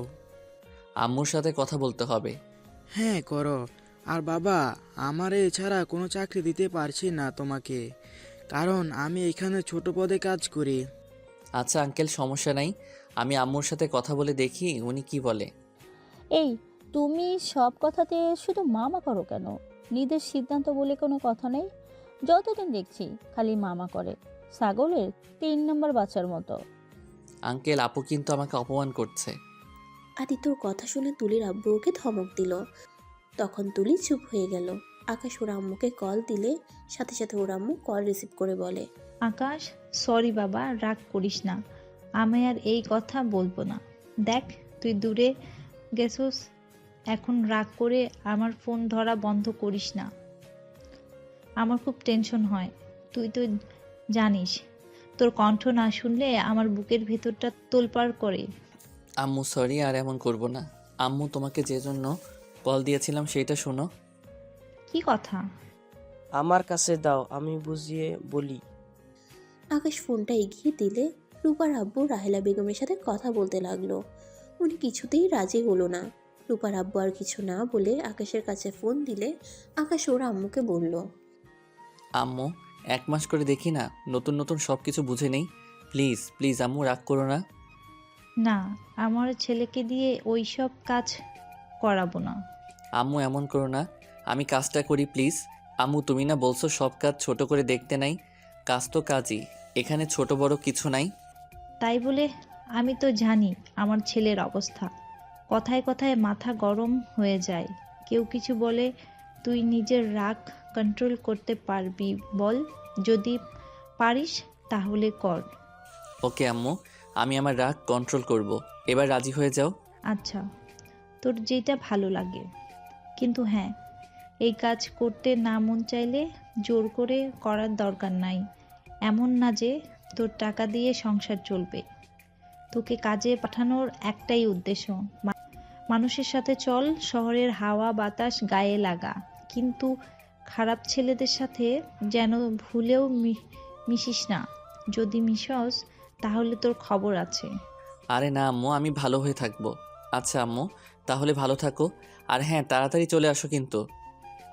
আই লাভ ইউ সোনা, নিজের যত্ন নিস। আই লাভ ইউ টু আম্মু, তুমিও নিজের যত্ন নিও। আকাশ ফোন কেটে রূপার আব্বুকে বলল, আঙ্কেল, আম্মু রাজি হয়ে গেছে, তাহলে আমাকে চাকরিটা পাওয়ার দিন। ওকে, তুমি সকাল 8টায় উঠে আমার সাথে বের হবে। আচ্ছা। আকাশ আর কিছুক্ষণ কথা বলার পর সবাই একসাথে খাবার খেতে গেল। খাবার খাওয়া শেষ করে আকাশ ওর রুমে চলে গেল। আকাশ রুমে বসে ফোন চালাতে লাগলো। ফোন চালানো শেষ করে ঘুমিয়ে গেল। সকালে ঘুম থেকে উঠে ফ্রেশ হয়ে রূপার আব্বুর সাথে বের হয়ে গেল। আকাশ আর রূপার আব্বু রিক্সা করে যাচ্ছিল। আকাশ চারিদিকে ঘুরে দেখছিল। আকাশ মনে মনে ভাবতে লাগলো, আচ্ছা, আমি এখানে নতুন আসলাম, তারপর কেন আমার এত পরিচিত লাগছে? কেন মনে হচ্ছে এখানে আমি আগেও এসেছিলাম? ও হয়তো ছোটবেলায় এখানে এসেছিলাম, তাই সব চেনা চেনা লাগে। আদিত্য কথাগুলো ভাবতে ভাবতে চলে গেল। অফিসের সামনে নেমে রূপার আব্বু গাড়ি ভাড়া দিতে যাবে, তখন আকাশ ওনাকে বাধা দিয়ে জোর করে গাড়ি ভাড়া দিয়ে দেয়। ভিতরে প্রবেশ করতেই আকাশের খুব চেনা লাগলো। ভিতরে অন্যরকম অনুভূতি হলো। আকাশ বুঝতে পারছে না এখানে কি আগে কখনো এসেছিল। আকাশ অফিসের দিকে ভালো করে তাকিয়ে তাকিয়ে দেখতে লাগলো। আকাশকে নিয়ে ভিতরে চলে গেল। আকাশ দেখলো এখনো কেউ আসে নাই। রূপার আব্বু তালা খুলে ভিতরে প্রবেশ করলো। আকাশকে বলল, আকাশ, তুমি এখানে বসো, আমি সব কেবিনগুলো খুলে দেই, জানালাগুলো খুলে দিয়ে আসছি। আকাশকে বসিয়ে রেখে উনি চলে গেল। আকাশ পুরো অফিস ঘুরে ঘুরে দেখতে লাগলো। আকাশকে হঠাৎ করে পিছন থেকে কেউ বলে ওঠে, তুমি? আকাশ পিছনে তাকিয়ে বলে, জি, আমি আকাশ। লোকটা আর কিছু বলতে যাবে তখনই রূপার আব্বু এসে বলে, স্যার, এইটা আমার ভাস্তা, আর ওকে কাজটা দেওয়ার কথা বলেছিলাম। লোকটা আকাশকে তার ক্যাবিনে পাঠিয়ে দেওয়ার কথা বলে চলে গেল। আকাশকে নিয়ে তার ক্যাবিনে গেল। লোকটা ওকে অনেক কিছু জিজ্ঞেস করলো। আকাশ এক এক করে সব উত্তর দিল। তারপর লোকটা বলল, আজ থেকে কাজে লেগে পড়ো, আর তোমার কাজ হলো যখন যে যা চাইবে তাই দিয়ে আসবে। ওকে স্যার, ধন্যবাদ। আকাশ ক্যাবিন থেকে বের হয়ে সব কিছু পরিষ্কার করতে লাগলো। এক এক করে সব কলিগরা চলে আসলো, সবার সাথে আকাশকে পরিচয় করিয়ে দিল। আকাশ সবার কথা মতো কাজ করতে লাগলো। সারাদিন কাজ করে অফিস 8টায় ছুটি হলে বাসায় চলে যায়। বাসায় গিয়ে আকাশ ফ্রেশ হয়ে সবার সাথে কথা বলতে লাগলো। আকাশ রূপার আব্বুকে বলল, আঙ্কেল, এখানে বাসা ভাড়া কিভাবে নিব? আমি তো এখানে কিছুই চিনি না। আরে এখানে থাকো, তোমার আম্মু যেদিন আছে সেই দিন নিও। যতদিন তোমার আম্মু না আছে এটা থাকার দরকার নাই। আঙ্কেল, সমস্যা নাই, আগে থেকে বাসা ভাড়া নিলে ভালো হবে। আপনি এই একটা সাহায্য করেন। কেন, আমাদের এখানে কি ভালো লাগছে না তোমার? আরে ভালো কেন লাগবে না? আঙ্কেল আন্টি রূপা আপু অনেক ভালো, ওনাদের সাথে থাকতে ভালো না লাগার কি আছে? তাহলে চলে যেতে চাও কেন? ওকে, যাব না, আম্মু আসলে চলে যাব। আকাশের কথা শুনে অনেক খুশি হয়। আকাশ সবার থেকে একটু দূরে গিয়ে ওর আম্মুকে কল দিয়ে কথা বলতে লাগলো। ওর আম্মুর সাথে কথা বলে আকাশ সবার সাথে খেতে চলে গেল। আকাশ ওর রূপার আব্বুকে বলল, তাহলে আঙ্কেল, আমি আগামীকাল থেকে 9টায় চলে যাব, কারণ সবাই তো 9:30টায় আসছে। হ্যাঁ, তাহলে ভালোই হলো। আকাশ আমাদের হসপিটালে দিয়ে এসেছে, অফিসে যেতে পারবে। ওই রাস্তা দিয়েই তো অফিসে যায়। আকাশ রাজি হলে এটা মন্দ হয় না। মেয়েগুলোকে একা ছাড়তেও ভয় হয়। বকাটে পোলাপানগুলো অনেক পাজিল। আচ্ছা আঙ্কেল, সমস্যা নেই, আমি ওনাদের দিয়ে আসব। আর ওনারা আছেন কখন? এখন সকাল সকাল ডিউটি, তাই 2টায় বাসা চলে আসি। বিকালে ডিউটি হলে রাত 8টায় আসছি, আবার 8টা থেকে ডিউটি হলে সকালে আসছি। ও আচ্ছা, ওকে, তাহলে আপনাদের রেখে আসবো। আসার সময় একাই আসেন, কারণ আমার অফিস ছুটি হবে 8টায়। জানি। ওরা টুকটাক কথা বলে খাবার খাওয়া শেষ করলো। খাওয়া শেষ করে যার যার রুমে চলে গেল। আকাশ রুমে গিয়ে কিছুক্ষণ বাইরের দিকে তাকিয়ে থাকলো। 11টার দিকে খাটে শুয়ে ঘুমিয়ে যায়। সকাল 8:30-এ উঠে ফ্রেশ হয়ে খাবার খেয়ে রূপা আর তুলিকে নিয়ে বের হলো। একটা সিএনজি নিয়ে 3জন যাচ্ছিল। হসপিটালের সামনে গিয়ে ওদের দুজনকে নামিয়ে দিয়ে ওরা অফিসে চলে গেল। সারাদিন কাজ করে অফিস ছুটি হলে বাসায় চলে আসলো। এভাবে 9 দিন কেটে গেল। আজকে আকাশ অফিস থেকে বের হয়ে হসপিটালে চলে গেল। হসপিটালের ভিতরে গেলে সবাই আকাশের দিকে অবাক চোখে তাকিয়ে থাকে। আকাশ একটা নার্সকে জিজ্ঞেস করে তুলির কথা। নার্সটা আকাশকে বলে দিলে আকাশ তুলিকে কল দিতে দিতে যেতে লাগলো। হঠাৎ করে কারোর সাথে ধাক্কা খেলো। আকাশের হাত থেকে ফোনটা পড়ে যায়, আর যার সাথে ধাক্কা খায় তার হাত থেকে ফাইল পড়ে গেলে আকাশ ওর ফোনটা তুলে ফাইলগুলো তুলে দিতে দিতে বলল, সরি, আমি বুঝতে পারি নাই। আকাশ কথাটা বলে মেয়েটাকে দেখে ক্রাশ খেয়ে যায়। আকাশ কিছু বলতে যাবে, তার আগে মেয়েটা আকাশকে জড়িয়ে ধরে কান্না করতে লাগলো। আমি জানতাম তুমি বেঁচে আছো, আমি তোমাকে অনেক খুঁজেছি। আদিত্য, তুমি এতদিন কোথায় ছিলে? রিয়া কথাগুলো বলে আকাশের সারা মুখে কিস করতে লাগলো। আকাশ অবাক হয়ে হয়ে দাঁড়িয়ে আছে। তখনই তুলি কেবিন থেকে বের হয়ে দেখে ওদের সিনিয়র নার্স আকাশকে জড়িয়ে ধরেছে। তুলির তো রাগ উঠে গেল। তুলি তাড়াতাড়ি করে গিয়ে আকাশকে বলল, আকাশ, এসব হচ্ছেটা কি? মানে আমি কিছু করি নাই, উনি আমাকে জড়িয়ে ধরছে। আমি ধরলে চিৎকার করস, আর এখানে উনি ধরে আছে। আমি ধরলে চিৎকার করস, আর এখানে উনি ধরে আছে। তোর অনেক মজা লাগছে তাই না? এখন তো চিৎকার করলি না। কি যাতা বলছো? এই, আপনি আমাকে ছাড়েন। রিয়ার ওদের কথা কানে যাচ্ছে না। আকাশকে জড়িয়ে ধরে কান্না করে যাচ্ছে। আকাশ যখন ধাক্কা দিয়ে সরিয়ে দিল তখনই রিয়া বলল, তুমি আমার উপরে এখনো রাগ করে আছো? জান, বিশ্বাস করো, সেদিন তুমি যা দেখেছো সব মিথ্যা। আমি তোমাকে জেলাস ফিল করানোর জন্য এমন করেছি, আর ওটা আমার ফ্রেন্ড ছিল। প্লিজ জান, আমার উপরে রাগ করে থেকো না। জান, চলো, বাসায় আম্মু অনেক অসুস্থ। প্লিজ আমার সাথে চলো। ম্যাম, কি বলছেন এসব? ওকে জান করছেন কেন? হ্যাঁ, আসলে তো আপনি আমাকে এইগুলো কি বলেন? আমি তো আপনাকে চিনি না, আজ প্রথম আপনাকে দেখলাম। আর আপনি কি না আমাকে জান বলে কি যাতা বলেন? আদিত্য, এসব কি বলো? তুমি আমাকে চেনো না মানে? আরে বাবা, আমি তো ক্ষমা চাচ্ছি। ওকে, তুমি আমার উপরে রাগ করে থাকো, কিন্তু তোমার আব্বু আম্মুর জন্য তো চলো প্লিজ। আমার অনেক অসুস্থ, কেন কেন বুঝতে পারছো না? আমি তোমার পায়ে ধরছি, প্লিজ চলো আমার সাথে। এই মেয়ে পাগল হয়ে গেছে, কি যাতা বলে। আমার আম্মু নাকি অসুস্থ? আমার আম্মু তো গ্রামের বাড়িতে। আপনি আমার আম্মুকে কোথায় পান? তুলি চলো বাসায় যাব, আঙ্কেল জানলে অনেক বকা দিবে। ম্যাম, আপনার কোথাও ভুল হচ্ছে। ওর নাম আদিত্য না, ওর নাম আকাশ, আর আমার হবু স্বামী। আপনি ভুল করছেন। কি? আপনার হবু স্বামী মানে? ওই কখনোই আকাশ হতে পারে না। ওই আদিত্য চৌধুরী, আর ওই আমার স্বামী। ধুর, কি বলেন? আপনার স্বামী কিভাবে হব? আপনাকে তো আমি আগে কোনোদিন দেখি নাই। ধুর, মাথা খারাপ হয়ে গেছে। তুলি চলো। তুলির হাত ধরে আকাশ টেনে হসপিটাল থেকে বের হয়ে আসলো। তুলির হাত ধরে আকাশ টেনে হসপিটাল থেকে বের হয়ে আসলো। রিয়া আকাশের চলে যাওয়ার দিকে তাকিয়ে থাকলো। রিয়ার চোখ দিয়ে পানি বের হতে লাগলো। ওইখানে থাকা কিছু নার্স রিয়াকে শান্ত করে। এইদিকে আকাশ রিক্সা নিয়ে যাচ্ছিল আর রিয়ার কথা ভাবছিল। আকাশ মনে মনে ভাবতে লাগলো, কে ওই মেয়েটা? আর উনি আমাকে জড়িয়ে ধরাতে আমার কেন রাগ হলো না? তুলি আমাকে ধরলে আমার রাগ উঠে যেত, আর সেখানে ওই মেয়েটা আমাকে জড়িয়ে ধরলো, কিস করলো, আর আমি কিছু বললাম না। আর মেয়েটা কি বলছিল এইসব আমি ওনার স্বামী মানে? আর আমার আব্বু আম্মু অসুস্থ মানে কি? আর মেয়েটার কান্না দেখে মোটেও মিথ্যা মনে হচ্ছে না। উফ, আমার মাথায় কিছু কাজ করছে না। আকাশকে ভাবতে দেখে তুলি নিজেও ভাবছিল। তখনই তুলি আকাশের দিকে তাকিয়ে আছে। হঠাৎ করে আকাশ তুলিকে বলল, আচ্ছা, ওই মেয়েটাকে? আর আমি তো আসলাম প্রথম, তাহলে উনি আমাকে এইগুলো কেন বলছিল? আচ্ছা, মেয়েটার কি মাথায় সমস্যা আছে নাকি? আরে তোর কি যাতা বলো। উনি আমাদের সিনিয়র নার্স, অনেক আগে থেকে এখানে কাজ করছে। আর উনি কোনো সাধারণ ঘরের মেয়ে না। তুমি যে গ্রুপে কাজ করো, ওই গ্রুপের মালিকের ছেলের বউ। বাট বুঝতে পারলাম না তোমাকে দেখে কেন এমন করলো। উনি অনেক ভালো একটা মেয়ে, চরিত্রবান একটা মেয়ে, আর সেখানে তোমার সাথে এমন করলো আমি কিছুই বুঝতে পারছি না। আর আমি যতটুকু জানি ওনার স্বামী মারা গেছে। কি মারা গেছে কিভাবে? কার অ্যাক্সিডেন্ট হয়েছিল নাকি? তুই ওনার স্বামীকে দেখেছো? না, উনি তো সিনিয়র, ওনার সাথে তেমন একটা কথা বলা হয় না, অনেক ভয় লাগে। আর উনি এমনিতেই অনেক ভালো আর মিশুক, রূপার সাথে অনেক ভালো সম্পর্ক। ও আচ্ছা, তাহলে তো রূপা নিশ্চয়ই তার স্বামীকে দেখেছে। জানি না। আকাশ আর তুলি ভাবতে ভাবতে বাসায় চলে গেল। বাসায় গিয়ে আকাশ কারোর সাথে কোনো কথা না বলে রুমে চলে গেল। আকাশ ফ্রেশ হয়ে ওর আম্মুকে কল দিলে ওর আম্মু কল রিসিভ করে না। আকাশের অনেক চিন্তা হতে লাগলো। সারাদিন একবারও কল রিসিভ করে নাই।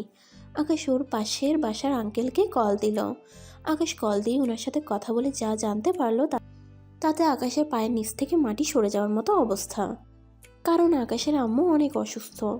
আকাশের আম্মুকে নাকি হসপিটালে ভর্তি করে রেখেছে। আকাশ আর দেরি না করে দৌড়ে রুম থেকে বের হয়ে রূপার আব্বুর কাছে গিয়ে বলল। আদিত্যর কথা শুনে সবাই অবাক হয়ে গেল। রূপার আব্বু বলল, কি হয়েছে আকাশ? তোমায় এত চিন্তায় দেখাচ্ছে কেন? তোমার আম্মু ঠিক আছে তো? আঙ্কেল, আম্মু নাকি অনেক অসুস্থ, ওনাকে নাকি হসপিটালে নিয়ে গেছে। আমি আম্মুর কাছে যাব, আমি আসছি আঙ্কেল। আকাশ সবার সাথে কথা বলে দৌড়ে বাসা থেকে বের হয়ে যায়। আকাশ নিজের জামা কাপড় নিতেও ভুলে যায়। আকাশ বাস স্টেশনে গিয়ে টিকিট কেটে নেয়। আকাশ বাসে উঠে যায়। আকাশের টেনশনে হাত পা ঠান্ডা হয়ে যাচ্ছিল। আকাশ সারা রাত না ঘুমিয়ে ওর আম্মুর জন্য টেনশন করতে থাকে। সকাল 9টায় বাস থেকে নেমে সোজা হসপিটালে চলে যায়। গিয়ে রাহেলা বেগমের সাথে দেখা করে। রাহেলা বেগম আকাশকে দেখে অবাক হয়ে বলে, আকাশ তুই এখানে? আকাশ রাহেলা বেগমকে জড়িয়ে ধরে কান্না করতে করতে বলল, আম্মু তুমি ঠিক আছো? তোমার কি হয়েছে আম্মু? রাহেলা বেগম কিছু না বললেও পিছন থেকে ওর পাশের বাসার মেয়েটা আকাশকে বলে দেয় রাহেলা বেগমের ক্যান্সার হয়েছে।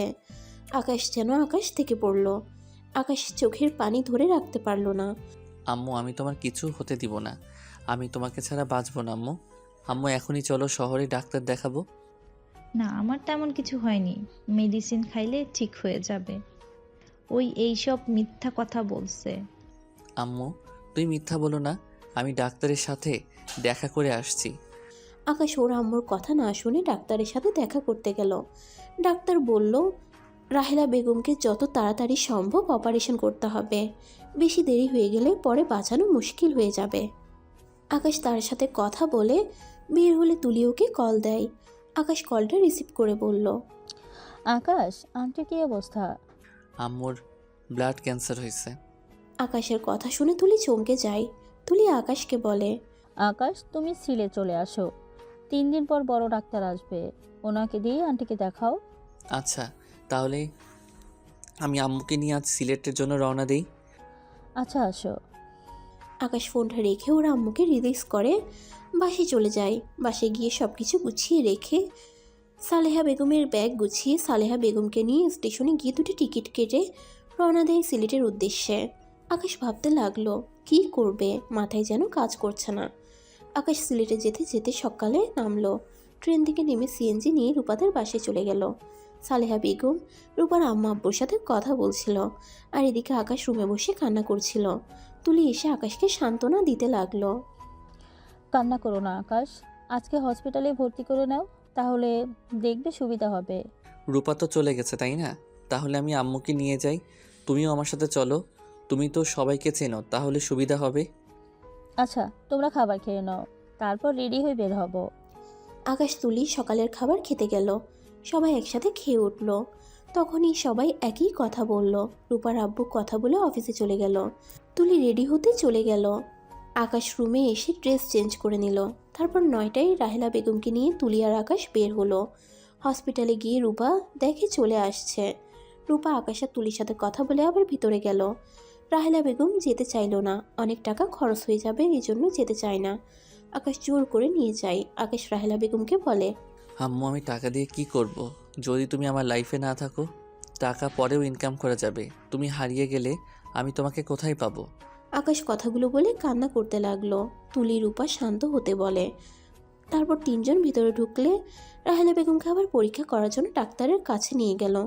ডাক্তারের কাছে গেলে রিয়া আকাশকে দেখে কিছু বলতে যাবে, তখনই তুলি রিয়াকে ইশারা করে কিছু বলতে না করলো। আকাশ ডাক্তারের সাথে কথা বলতে লাগলো। রিয়া রূপা আর তুলিকে বাইরে নিয়ে গিয়ে বলে, কি ব্যাপার আদিত্য, সাথে ওই মহিলাকে আর ওইখানে কি করে? ম্যাম, ওইটা আকাশের আম্মু। আর প্লিজ এখন কোনো কিছু বললেন না, আর এমনিতেই অনেক কান্না করতেছে, ওর আম্মু কিছু হলে ওর মাথা ঠিক থাকে না। তোমরা এখনো বিশ্বাস করছো না যে ওই আমার স্বামী আদিত্য না? তোমাদের তো আমি সব দেখলাম, তারপরও বলবে আমি মিথ্যা বলছি? ম্যাম, এক রূপে 7টা মানুষ আছে, হয়তো তার ভিতরে আকাশের সাথে আপনার স্বামীর চেহারা মিলে গেছে, এইটা কোনো অবিশ্বাস্য কিছু না। না, ওই আমার স্বামী, কারণ ওর শরীরের ঘ্রাণ আমি ঠিকই চিনি। ওর কথা বলার ধরন, ওর কণ্ঠ, ওর চলার ধরন সব এক। হয়তো মানুষের চেহারার মিল থাকলে তো আর তার সব কিছু মিল হতে পারে না, তাই না? আর ওই যদি আপনার স্বামী হয়ে থাকে, তাহলে ফুপির কাছে ওই কি করে, আর আপনাকে চেনে না কেন? ওই আমার উপরে রেগে আছে, তাই হয়তো এমন করছে। হ্যাঁ, সব বুঝলাম, বাট ওর আম্মু আব্বুর কথা শুনেও নিশ্চয়ই এখানে থাকতো না, কখন তার আম্মুর সাথে দেখা করতে যেত? আমি বুঝতে পারছি না ওই কেন এমন করছে। আকাশ কেবিন থেকে বের হয়ে আসলো। আকাশের অনেক টেনশন হচ্ছে। আকাশ চোখ বন্ধ করে আল্লাহর কাছে দোয়া করতে লাগলো, রিপোর্ট যেন মিথ্যা হয়। রিয়া আকাশের কাঁধে হাত দিলে আকাশ চোখ খুলে ফেললো। দেখেন, এখন এমন কিছু করেন না, আপনার সাথে বেয়াদবি করতে বাধ্য হই। তোমার আম্মুর কি হয়েছে? ক্যান্সার হয়েছে, এখানে আবার পরীক্ষা করতে নিয়ে এসেছি। ও আচ্ছা, আমি ভেতরে গিয়ে দেখছি। রিয়া ভিতরে চলে গেল। আকাশ দাঁড়িয়ে থেকে ভাবতে লাগলো, এই আল্লাহ, আমার আম্মুর রিপোর্টটা যেন ভুল হয়। আমি আমার আম্মুকে হারাতে চাই না। আকাশ কথাগুলো ভাবছিল, হঠাৎ আকাশের ফোনে কল আসে। আকাশ ফোন বের করে দেখে ডাক্তার কল দিয়েছে। আকাশ কলটা রিসিভ করতেই ডাক্তার যা বলল তা শুনে আকাশ খুশি হয়ে গেল, কারণ ওইটা রাহেলা বেগমের রিপোর্ট না, আরেকটা রাহেলা বেগমের রিপোর্ট ছিল। ওদের নার্স ভুলে উল্টাপাল্টা করে ফেলছে, তার জন্য ক্ষমা চাইলো। আর আকাশের আম্মু টেনশনের কারণে জ্ঞান হারিয়ে ফেলছিল। আকাশ ডাক্তারের সাথে কথা বলা শেষ করে ফোন রাখলো। রিয়া কেবিন থেকে বের হয়ে বলল, এই যে ভূত, আপনার এত চিন্তা করতে হবে না, আপনার আম্মুর কিছু হয় নাই। আপনার আম্মু টেনশন বেশি করে, টেনশন করতে না করবেন। ধন্যবাদ, আমিও কেবল জানতে পারছি আমার আম্মু ঠিক আছে। রাহেলা বেগম বের হলে আকাশ রাহেলা বেগমকে শক্ত করে জড়িয়ে ধরে বলল, আম্মু, তোমার কিছু হয় নাই। আম্মু, তুমি একদম ঠিক আছো। এখন যদি গ্রামে থাকতাম না, ওই নার্সের নাক ফাটিয়ে দিতাম। হালার জন্য আমি কতটাই ভয় পাইছিলাম। আবার গালি দিলি? সরি সরি আম্মু, কিন্তু ওই কাজটা কি করলো? আচ্ছা, আমি বিলটা দিয়ে আসছি, তোমরা হাঁটো, আমি আসছি। আকাশ চলে গেল। তখনই রিয়া পিছন থেকে বলে, আন্টি, আমার আপনার সাথে একটু কথা ছিল। হ্যাঁ মা বলো। আপনি একটু আমার সাথে আসবেন? তুলি রূপা রাহেলা বেগমকে নিয়ে রিয়ার সাথে রেস্টরুমে চলে গেল। রাহেলা বেগমকে রিয়া বলল, এখানে কেন আনলে মা? কি বলবে বলো? ওইদিকে আমার পাগলটা আমাদের না দেখলে খুঁজতে শুরু করে দিবে। আন্টি, আকাশ কি আপনার নিজের সন্তান? রিয়ার কথা শুনে রাগ উঠে গেল। রেগে বের হয়ে আসতে গেলে রিয়া রাহেলা বেগমকে চেপে ধরে, একের পর এক প্রশ্ন করতে থাকে। রাহেলা বেগম কিছু বলে না। আমি জানি ওইটা আপনার সন্তান না, দেখেন সত্যিটা বলেন। রাহেলা বেগমকে যখন জোরাজুরি করতে লাগলো, রাহেলা বেগম তখন সব সত্যি কথা বলে দেয়। হ্যাঁ, আকাশ আমার সন্তান না। আকাশকে আমি 5 বছর আগে পেয়েছিলাম। আমার সন্তান স্বামী যেদিন মারা যায় রোড অ্যাক্সিডেন্টে, তখন আমি আকাশকে পাই। আকাশের চেহারা হুবহু আমার ছেলের মতো দেখতে, তাই আমার এক ছেলে হারিয়ে ওকে নিজের বুকে টেনে নিয়েছিলাম। ওকে যখন ডাক্তারের কাছে নিয়ে যাই, তখন ওই কাউকে চেনে না, ওর স্মৃতিশক্তি হারিয়ে গেছে, আর ওই আমাকে মা বলে ডেকেছিল। কথাগুলো বলে রাহেলা বেগম কান্না করতে লাগলো। তুলি রূপা শুনে অবাক হয়ে যায়। তুলি কয়েক পা পিছিয়ে যায়। তুলি কান্না করতে করতে বলে, আন্টি, আমার আকাশ তাহলে এই দুনিয়াতে বেঁচে নেই? এই জন্যই আকাশ আমাকে ভালোবাসে না? এই জন্যই আকাশের কাছে গেলে আকাশ চিৎকার করতো, আমার সাথে ভালো করে কথা বলতো না? তুলি কথাগুলো বলে কান্না করতে করতে দৌড়ে চলে যায়। আকাশ ওদের সাথে না এসে পরে আসতে গিয়ে ধাক্কা খায় তুলির সাথে। আর তুলির পিছনে রিয়া, রূপা, রাহেলা বেগমও ছুটতে থাকে। আকাশ তুলিকে দেখে বলে, তুলি, কি হয়েছে? এইভাবে কান্না করো কেন? আমাকে ছেড়ে দেন, আমাকে ক্ষমা করে দিন। কথাটা বলে দৌড়ে তুলি চলে গেল। আকাশ অবাক হয়ে ওরা আম্মু আর রূপার দিকে তাকিয়ে বলল, আম্মু, তুলি আপুর কি হয়েছে? আমাকে হঠাৎ করে আপনি বললো, আর এইভাবে কান্না কেন করছে? ওকে কান্না করতে দাও, ওর লাইফ থেকে ওর অনেক কাছের একটা জিনিস হারিয়ে গেছে। কি বলছো? কি হারিয়ে গেছে যার জন্য ওই এভাবে কান্না করছে? রূপা, চলো আমরা খুঁজে নিয়ে আসছি। চাইলে আর ওই জিনিস খুঁজে নেওয়া সম্ভব না, বাসায় চলো। আকাশ দেখলো রাহেলা বেগমের চোখেও পানি। আম্মু, তোমার কি হয়েছে? তুমিও কান্না করছো কেন? কই কান্না করছি? আকাশ শোন, আম্মু বলো। তুই রিয়া ম্যামের সাথে তাদের বাসায় যা। আরে ধুর আম্মু, কি বলো? উনি কে জানো? আমি যে অফিসে জব করছি না, ওইটা ওনার শ্বশুরের অফিস। তাতে সমস্যা কি? তুই ওনার সাথে গিয়ে ওনার শাশুড়ির সাথে দেখা কর। দেখ কি যা তা বলো না। যা বলছি তাই কর। ধুর, এইসব করার সময় নাই। আম্মু, বাসায় চলো। সকালে একটা বাসা ঠিক করতে হবে, তারপর একটা ইন্টারভিউ আছে, ওইটা দিতে হবে। ওই চাকরিটা মনে হয়ে গেছে গা। তুমি কিসের চাকরি খুঁজছো? আর কত টাকা বেতন পাবে? এই ধরো 30 বা 40,000। আমি তোমাকে 1 লাখ টাকা দিব, অ্যাডভান্স 50,000 টাকা দিব। তোমাকে শুধুমাত্র আমার বাসায় থাকতে হবে আর আমার স্বামীর অভিনয় করতে হবে। আমার শাশুড়ি সুস্থ হলে আমাদের অফিসের ম্যানেজারের পোস্টে চাকরি দিব। আকাশ তো কথা শুনে অবাক হয়ে যায়। যত টাকার লোভ দেখান, আমাকে কেনা এত সহজ না। আমি আমার আম্মুকে ছাড়া থাকতে পারবো না। আমার 30,000 টাকা বেতন, ভালো আছে। আমার আম্মুর কাছে তো থাকতে পারবো। তুমি চাইলে তোমার আম্মুকে আমাদের সাথে নিয়ে যেতে পারো। আকাশ, উনি যা বলছে রাজি হয়ে যা। আর তার থেকে বড় কথা, টাকা থেকে একটা মানুষের জীবনটাই বড়। তোর এই অভিমান একজনের জীবন বেঁচে যাবে। আর যদি আমার এমন হইতো, তখন কি করতি? আচ্ছা, আমি কাজটা করব, কিন্তু আমি তো ওনার সম্পর্কে কিছুই জানি না। তাহলে কিভাবে কি করব? ধরা পড়ে যাব তো। আমি তোমাকে সব শিখিয়ে দিব। তুমি চলো আমার সাথে গাড়ির ভেতরে, আমি সব বুঝিয়ে দিব। আকাশ, তুই একা যা, আমি বাসায় যাব রূপার সাথে। কিন্তু কোনো কিন্তু না, তুই যা। আমার কথা চিন্তা করতে হবে না। আমার সাথে রূপা আছে, তুলি আছে, সাথে তোর আঙ্কেল আন্টি সবাই আছে। ওকে আম্মু, আই লাভ ইউ। আকাশ ওর আম্মুকে জড়িয়ে ধরে কপালে চুমু দিয়ে রিয়ার সাথে চলে গেল। রিয়ার সাথে গাড়িতে উঠতে গিয়ে বলল, আপু আম্মু আর রূপাকে রেখে আসছি, তারপর আপনার সাথে যাই। আপু কি আমার নাম ধরে ডাকতে পারো, তাও আপু বলবে না। ওকে। আচ্ছা, আপনার নাম কি? আমার নাম রিয়া। আচ্ছা চলো, তোমার আম্মু আর রূপাকে রেখে দিয়ে আসছি। আকাশ নেমে গিয়ে রাহেলা বেগম আর রূপার কাছে গিয়ে বলল, আম্মু চলো, তোমাদের নামিয়ে দিয়ে আসছি। তুই এখনো যাস নাই? তোমরা চলো তো। আকাশ জোর করে ওদের নিয়ে গেল। আকাশ সামনে বসলো আর ওরা তিনজন পিছনে বসলো। রহিম, তুমি তাড়াতাড়ি গাড়িটা চালাও, আরিয়ান অনেক কান্না করছে, একটু তাড়াতাড়ি চলো। আরিয়ানকে? আমার আর আদিত্যর সন্তান। ও আচ্ছা। তোমরা তাড়াতাড়ি গেলে পারতে, আমাদের আবার নামিয়ে দিতে হবে কেন? আন্টি সমস্যা নেই, আপনাদের নামিয়ে দিয়ে আমরা চলে যাব। আম্মু, আমার না কেন জানি মনে হচ্ছে তোমাকে আমি হারিয়ে ফেলছি। ধুর, মনের ভিতরে কেমন যেন করছে। দূর পাগল, এত ভাবনা চিন্তা করতে হবে না। হুম। রাহেলা বেগম আর রূপাকে নামিয়ে দিয়ে ওরা চলে যায়। বাসায় গিয়ে আকাশ রিয়ার পিছন পিছন বাসার ভিতরে ঢুকলো। বাসার ভিতরে গিয়ে একটা খেলনা আকাশের পায়ের কাছে এসে পড়লো।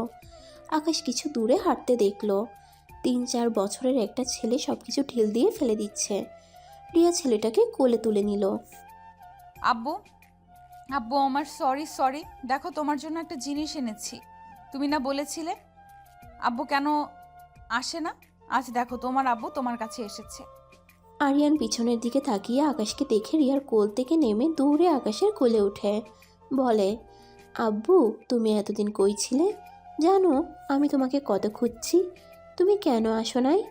দুঃখিত আব্বু, আমি তো কাজে বাইরে ছিলাম, তাই তোমার কাছে আসতে পারি নাই। এখন তো এসে গেছি। আকাশ আমার সাথে চলো। আকাশ রিয়ার কথা শুনে ওর পিছন পিছন যেতে লাগলো। আকাশকে ওর আম্মুর কাছে নিয়ে গেল। আকাশকে দেখে ওর আম্মু দৌড়ে এসে আকাশকে জড়িয়ে ধরে কান্না করতে লাগলো। আকাশের আম্মু পড়ে যেতে নিলে আকাশ সাথে সাথে একটা হাত দিয়ে ধরে নিজের সাথে। আরিয়ানকে নামিয়ে শুয়ে দেয়। আদিত্য, এতদিন কোথায় ছিলি? তোর আম্মু আব্বুর কথা কি তোর মনে পড়ে না? আম্মু, আমি অসুস্থ ছিলাম তাই আসতে পারি নাই, আর আমার অবস্থা ভালো ছিল না। আম্মু আমাকে ক্ষমা করে দাও। আর কখনো চলে যাবি না বল? না আম্মু, আমি আর কোথাও যাব না। আম্মু তুমি খাইছো? তোমার তো মেডিসিন খেতে হবে, ওয়েট করো, আমি খাবার নিয়ে আসছি। আকাশ রিয়াকে ইশারা করলে রিয়া আকাশের সাথে যেতে লাগলো। আকাশকে রান্নাঘর দেখিয়ে দিল। আকাশকে একটা প্লেটে খাবার দিয়ে ওকে পাঠিয়ে দিল। আকাশ ওর আম্মুর রুমে গিয়ে ওর আম্মুকে খাওয়াই দিতে লাগলো। তারপর আকাশ খাওয়া শেষ করে মেডিসিন খাওয়াই দিল। আকাশের আব্বু আসলে আকাশকে দেখে অবাক হয়ে যায়। আকাশকে ঠাস ঠাস করে থাপ্পড় মেরে বুকে জড়িয়ে নিয়ে কান্না করতে করতে বলে, তোর এত রাগ যে নিজের আব্বু আম্মুকে রেখে 5টা বছর কাটিয়ে দিলি, একবারও কি আমাদের কথা তোর মনে পড়লো না? এই 5টা বছর তুই কোথায় ছিলে? আকাশ কিছু বলতে যাবে তখনই রিয়া বলে ওঠে, আব্বু আপনার সাথে আমার কথা আছে, আপনি একটু আমার সাথে আসবেন। আরিয়ান তুমি তোমার আব্বুর কাছে থাকো। রিয়া কথাটা বলে আদিত্যর আব্বুকে নিয়ে গেল। কিছু দূর নিয়ে গিয়ে বলল, আব্বু আদিত্য আমাদের কাউকে চেনে না। আব্বু তোমাদের বলেছিলাম আমার আদিত্য মারা যায় নাই, এই দেখো ওই তোমার সামনে দাঁড়িয়ে আছে, কিন্তু আব্বু ওই আমাদের চিনতে পারছে না। আদিত্য আমাদের চেনে না মানে? রিয়া প্রথম থেকে রাহেলা বেগমের সব কথাগুলো বলতে লাগলো। আকাশ বাইরে এসে রিয়াকে ডাকতে এসে সব শুনে ফেলে। আকাশ সব শুনেও না শোনার ভান করে রুমে গিয়ে ওর আম্মুর মাথায় হাত বুলিয়ে দিতে দিতে ভাবতে লাগলো, তাহলে কি ওরা আমার পরিবার? আরিয়ান আমার সন্তান, রিয়া আমার স্ত্রী, ওনারা আমার বাবা মা। হে আল্লাহ, আমার কেন কিছু মনে পড়ছে না। আকাশ কথাগুলো ভাবতে ভাবতে ওর চোখ থেকে এক ফোঁটা পানি নিচে পড়ে গেল। আকাশের চোখে পানি দেখে আকাশের মা বলল, আদিত্য, তোর চোখে পানি কি হয়েছে বাপ? কিছু না আম্মু, তুমি ঘুমাও। আকাশ ওর আম্মুকে ঘুম পাড়িয়ে দিল। আরিয়ান আকাশের কোলে ঘুমিয়ে যায়। এদিকে রিয়া আর আকাশের আব্বু আসলো। রিয়া আকাশকে বলল, আকাশ চলো আমার সাথে, তুমি ফ্রেশ হয়ে চলো, সবাই একসাথে খাবার খাই। আকাশ রিয়ার পিছন পিছন আরিয়ানকে কোলে নিয়ে যায়। রুমে গিয়ে আরিয়ানকে শুয়ে দিয়ে আকাশ বলে, আমি কি সত্যি আপনার স্বামী? আকাশের কথা শুনে রিয়া অবাক হয়ে গেল। রিয়া আকাশের দিকে তাকিয়ে বলল, আরে কি বলো, তোমার মতো আমার স্বামীকে দেখতে ছিল। আমি আপনাদের সব কথা শুনে ফেলছি। তাহলে তো শুনে ফেলছো, হ্যাঁ তুমি আমার স্বামী। আমার এই রকম কিভাবে হলো? যখন তোমার স্মৃতি ফিরে আসবে সেদিন নিজেই জেনে যাবে। আমাকে এমন কিছু বলতে পারবেন যেটাতে আমি আমার অতীতের কথা ভাবতে পারবো? থাক, মাথায় চাপ ফেলতে হবে না। তুমি ওয়াশরুমে গিয়ে ফ্রেশ হয়ে নাও, আর আলমারিতে দেখো তোমার অনেক শার্ট প্যান্ট আছে। আকাশ আলমারির সামনে গিয়ে শার্ট প্যান্টে হাত বুলিয়ে দিতে লাগলো। একটা প্যান্ট আর টি শার্ট নিয়ে ওয়াশরুমে চলে গেল। আকাশ ফ্রেশ হয়ে আসলে রিয়া ওয়াশরুমে চলে যায়। ওয়াশরুম থেকে এসে দেখে আকাশ আরিয়ানের মাথার কাছে বসে আছে। রিয়া আকাশকে দেখে বলল, চলো খাবার খেয়ে নিবে। রিয়া আকাশ নিচে চলে গেল। তারপর তিনজন মিলে খাবার খেতে লাগলো। খাবার খাওয়া শেষ করে আকাশ বলল, আমি কোথায় ঘুমাবো? আমার রুমে চলো। আরিয়ান তোমাকে দেখতে না পেলে আবার কান্না করবে। তোমার মতো তো রাগজিৎ হয়েছে। আকাশ আর রিয়া রুমে চলে আসে। রিয়া ড্রেসিং টেবিলের সামনে বসে থেকে চুলে বিনুনি করছে। আকাশ রিয়ার দিকে তাকিয়ে আছে। তুমি আরিয়ানের এক পাশে শুয়ে পড়ো। আপনি কোথায় ঘুমাবেন? আমি এই পাশে ঘুমাবো, তুমি ঘুমাও। আকাশ কাঁথা টেনে আরিয়ানের পাশে শুয়ে পড়ল। আদিত্য শরীরটা অনেক ক্লান্ত থাকায় ঘুমিয়ে যায়। সকালে আরিয়ানের চিল্লা পাল্লাতে আকাশের ঘুম ভেঙে যায়। আকাশ চোখ খুলতেই দেখে আরিয়ান আকাশের হাত ধরে টেনে নিচে নিয়ে যায়। নিচে গেলে আকাশ দেখে দুইটা মেয়ে দুটো ছেলে বসে আছে। আকাশকে দেখে চারজন উঠে দাঁড়ালো। আকাশ কাছে গেলে চারজন আকাশকে শক্ত করে জড়িয়ে ধরে কান্না করে। আকাশ কিছু বুঝতে পারে না। রিয়া আকাশকে বলল, আকাশ, এই জুথি, এটা রাকিব, রনি, রাইমা তোমার বেস্ট ফ্রেন্ড। কেমন আছো তোমরা? তুই কি সত্যি আমাদের চিনতে পারিসনি? ভাবি, আমরা এইভাবে ওকে দেখতে পারছি না। আমাদের বন্ধু আমাদের সাথে আগের মতো ব্যবহার করছে না। ভাবি, আপনি ওকে তাড়াতাড়ি চিকিৎসা করান প্লিজ। করব, কিন্তু ওর জীবনের ঝুঁকি হয়ে যায়, যার জন্য ভাবছি আম্মু একটু সুস্থ হোক। আম্মু সুস্থ হলে তখন আম্মুকে সব বুঝিয়ে ওকে লন্ডন নিয়ে গিয়ে ভালো ডাক্তার দেখাবো। আমি আর এইভাবে ওকে দেখতে পারছি না। আর সুইটি এইসব শুনে ওর সাথে দেখা করতেও আসলো না। ও এখনো নিজেকে দোষী ভেবে নিয়েছে। ও দিন দিন পাগল হয়ে যাবে। আমি কি করব বুঝতে পারছি না। একদিন ওর স্মৃতিশক্তিই নাই, অন্যদিকে সুইটি পাগলের পরিণত হয়ে যাচ্ছে। সুইটি নামটা কেমন যেন চেনা চেনা লাগছে। সুইটি কি আমার কাছের কেউ? সুইটি, তোর বেষ্টু যাকে ছাড়া তুই কিছু ভাবতে পারিস না। উনি আমার কথা শুনে আমার সাথে দেখা করতে আসলো না। ও এই অবস্থার জন্য নিজেকে দায়ী করে। ও তো নিজের জীবন দিতে নিয়েছে অনেকবার। আচ্ছা থাক, আমি বাসায় যাব। ও এখন কি করে বসে বলা যায় না। ভালো থাক দোস্ত। সবাই ওর থেকে বিদায় নিয়ে চলে গেল। রিয়া মনে মনে ভাবল, তোমার স্মৃতি হারিয়েছ, কিন্তু তার নামটা আজও ভুলো নাই। এখনো তোমার নাম শোনা শোনা লাগে। আমি তোমাদের জীবনে এসেছি, সব এলোমেলো করে দিয়েছি। আমাকে পারলে ক্ষমা করে দিও আদিত্য। রিয়া কথাগুলো ভেবে নিজের চোখের পানি ফেলতে লাগলো। আকাশ তাকাতে গেলে সাথে সাথে চোখের পানি মুছে বলল, আকাশ, আমার মনে হয় তোমার সুইটির সাথে একবার দেখা করা উচিত। আচ্ছা, পরে দেখা করব। এখন আম্মুর কি অবস্থা? উনি ঘুম থেকে উঠছে কি? আকাশ কথাটা বলে ওর আম্মুর রুমে চলে গেল। রুমে গিয়ে ওর আম্মুর সাথে কথা বলতে থাকে। কথাটা বলা শেষ করে তার জন্য রান্না করতে যায়। রান্না করে তাকে খাওয়াই দিতে লাগলো। মেডিসিন খাওয়াই দিয়ে এভাবে বেশ 1 মাস কেটে গেল। এখন আকাশের আম্মু অনেকটা সুস্থ হয়ে গেছে। আজ রিয়া রাহেলা বেগমকে নিয়ে আসে। আকাশ আর ওর আম্মু বসে আছে। রাহেলা বেগমকে দেখে আকাশ উঠে শক্ত করে জড়িয়ে ধরে বলল, আম্মু কেমন আছো? তুমি তো এই 1 মাস আমার ফোনও ধরো নাই, আমার সাথে যোগাযোগ করো নাই। আম্মু, তুমি আমাকে এভাবে ইগনোর কিভাবে করলে? তুই জানো আমার কতটা কষ্ট হইতো। তুই সব নিজেকে আর আমাকে কেন কষ্ট দিলে? আকাশের ব্যবহার দেখে আর কথাগুলো শুনে আকাশের আম্মু অবাক হয়ে যায়। একবার রিয়ের দিকে তাকায়, একবার আকাশের আব্বুর দিকে, আবার আকাশ আর রাহেলা বেগমের দিকে তাকায়। আদিত্য, উনি কে? তুই ওনাকে আম্মু কেন বলছিস? আম্মু, আমি তোমাকে বুঝিয়ে বলছি। রাহেলা বেগম পরে সবকিছু ওকে বলে দেয়। ওইদিকে রাহেলা বেগম কান্না করতে লাগলো। আকাশের আম্মু রাহেলা বেগমকে বলল, বোন, তুমি আমার সন্তানকে বাঁচিয়েছো। তুমি আমার সন্তানকে এত ভালোবাসা যত্ন করে রেখেছো। তুমি ভেবো না আমি তোমার থেকে এই সন্তান কেড়ে নেব। বোন, তোমার তো আমার ছেলে ছাড়া কেউ নেই, আর আমারও আমার সন্তান ছাড়া কেউ নাই। তাই আমি বলছি আপনি আমাদের সাথে থাকতে পারেন। তাহলে আদিত্য 2টা মা একসাথে থাকলো। আমিও সন্তান হারা হইলাম না, আপনিও না। আপনার কথা শুনে মনে অনেকটা শান্তি লাগছে।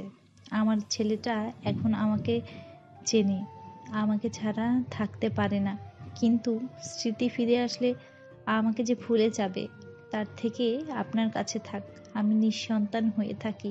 আকাশ রাহেলা বেগমের কথা শুনে মনে অনেক কষ্ট পেল। আকাশ রাহেলা বেগমের দিকে তাকিয়ে বলল, আম্মু ভুলে যাওয়ার তাহলে তোমাকে 5 দিন আগে ভুলে যেতাম। আমি কাউকে ভুলি নাই। আমার স্মৃতিশক্তি তো 5 দিন আগে এসেছে।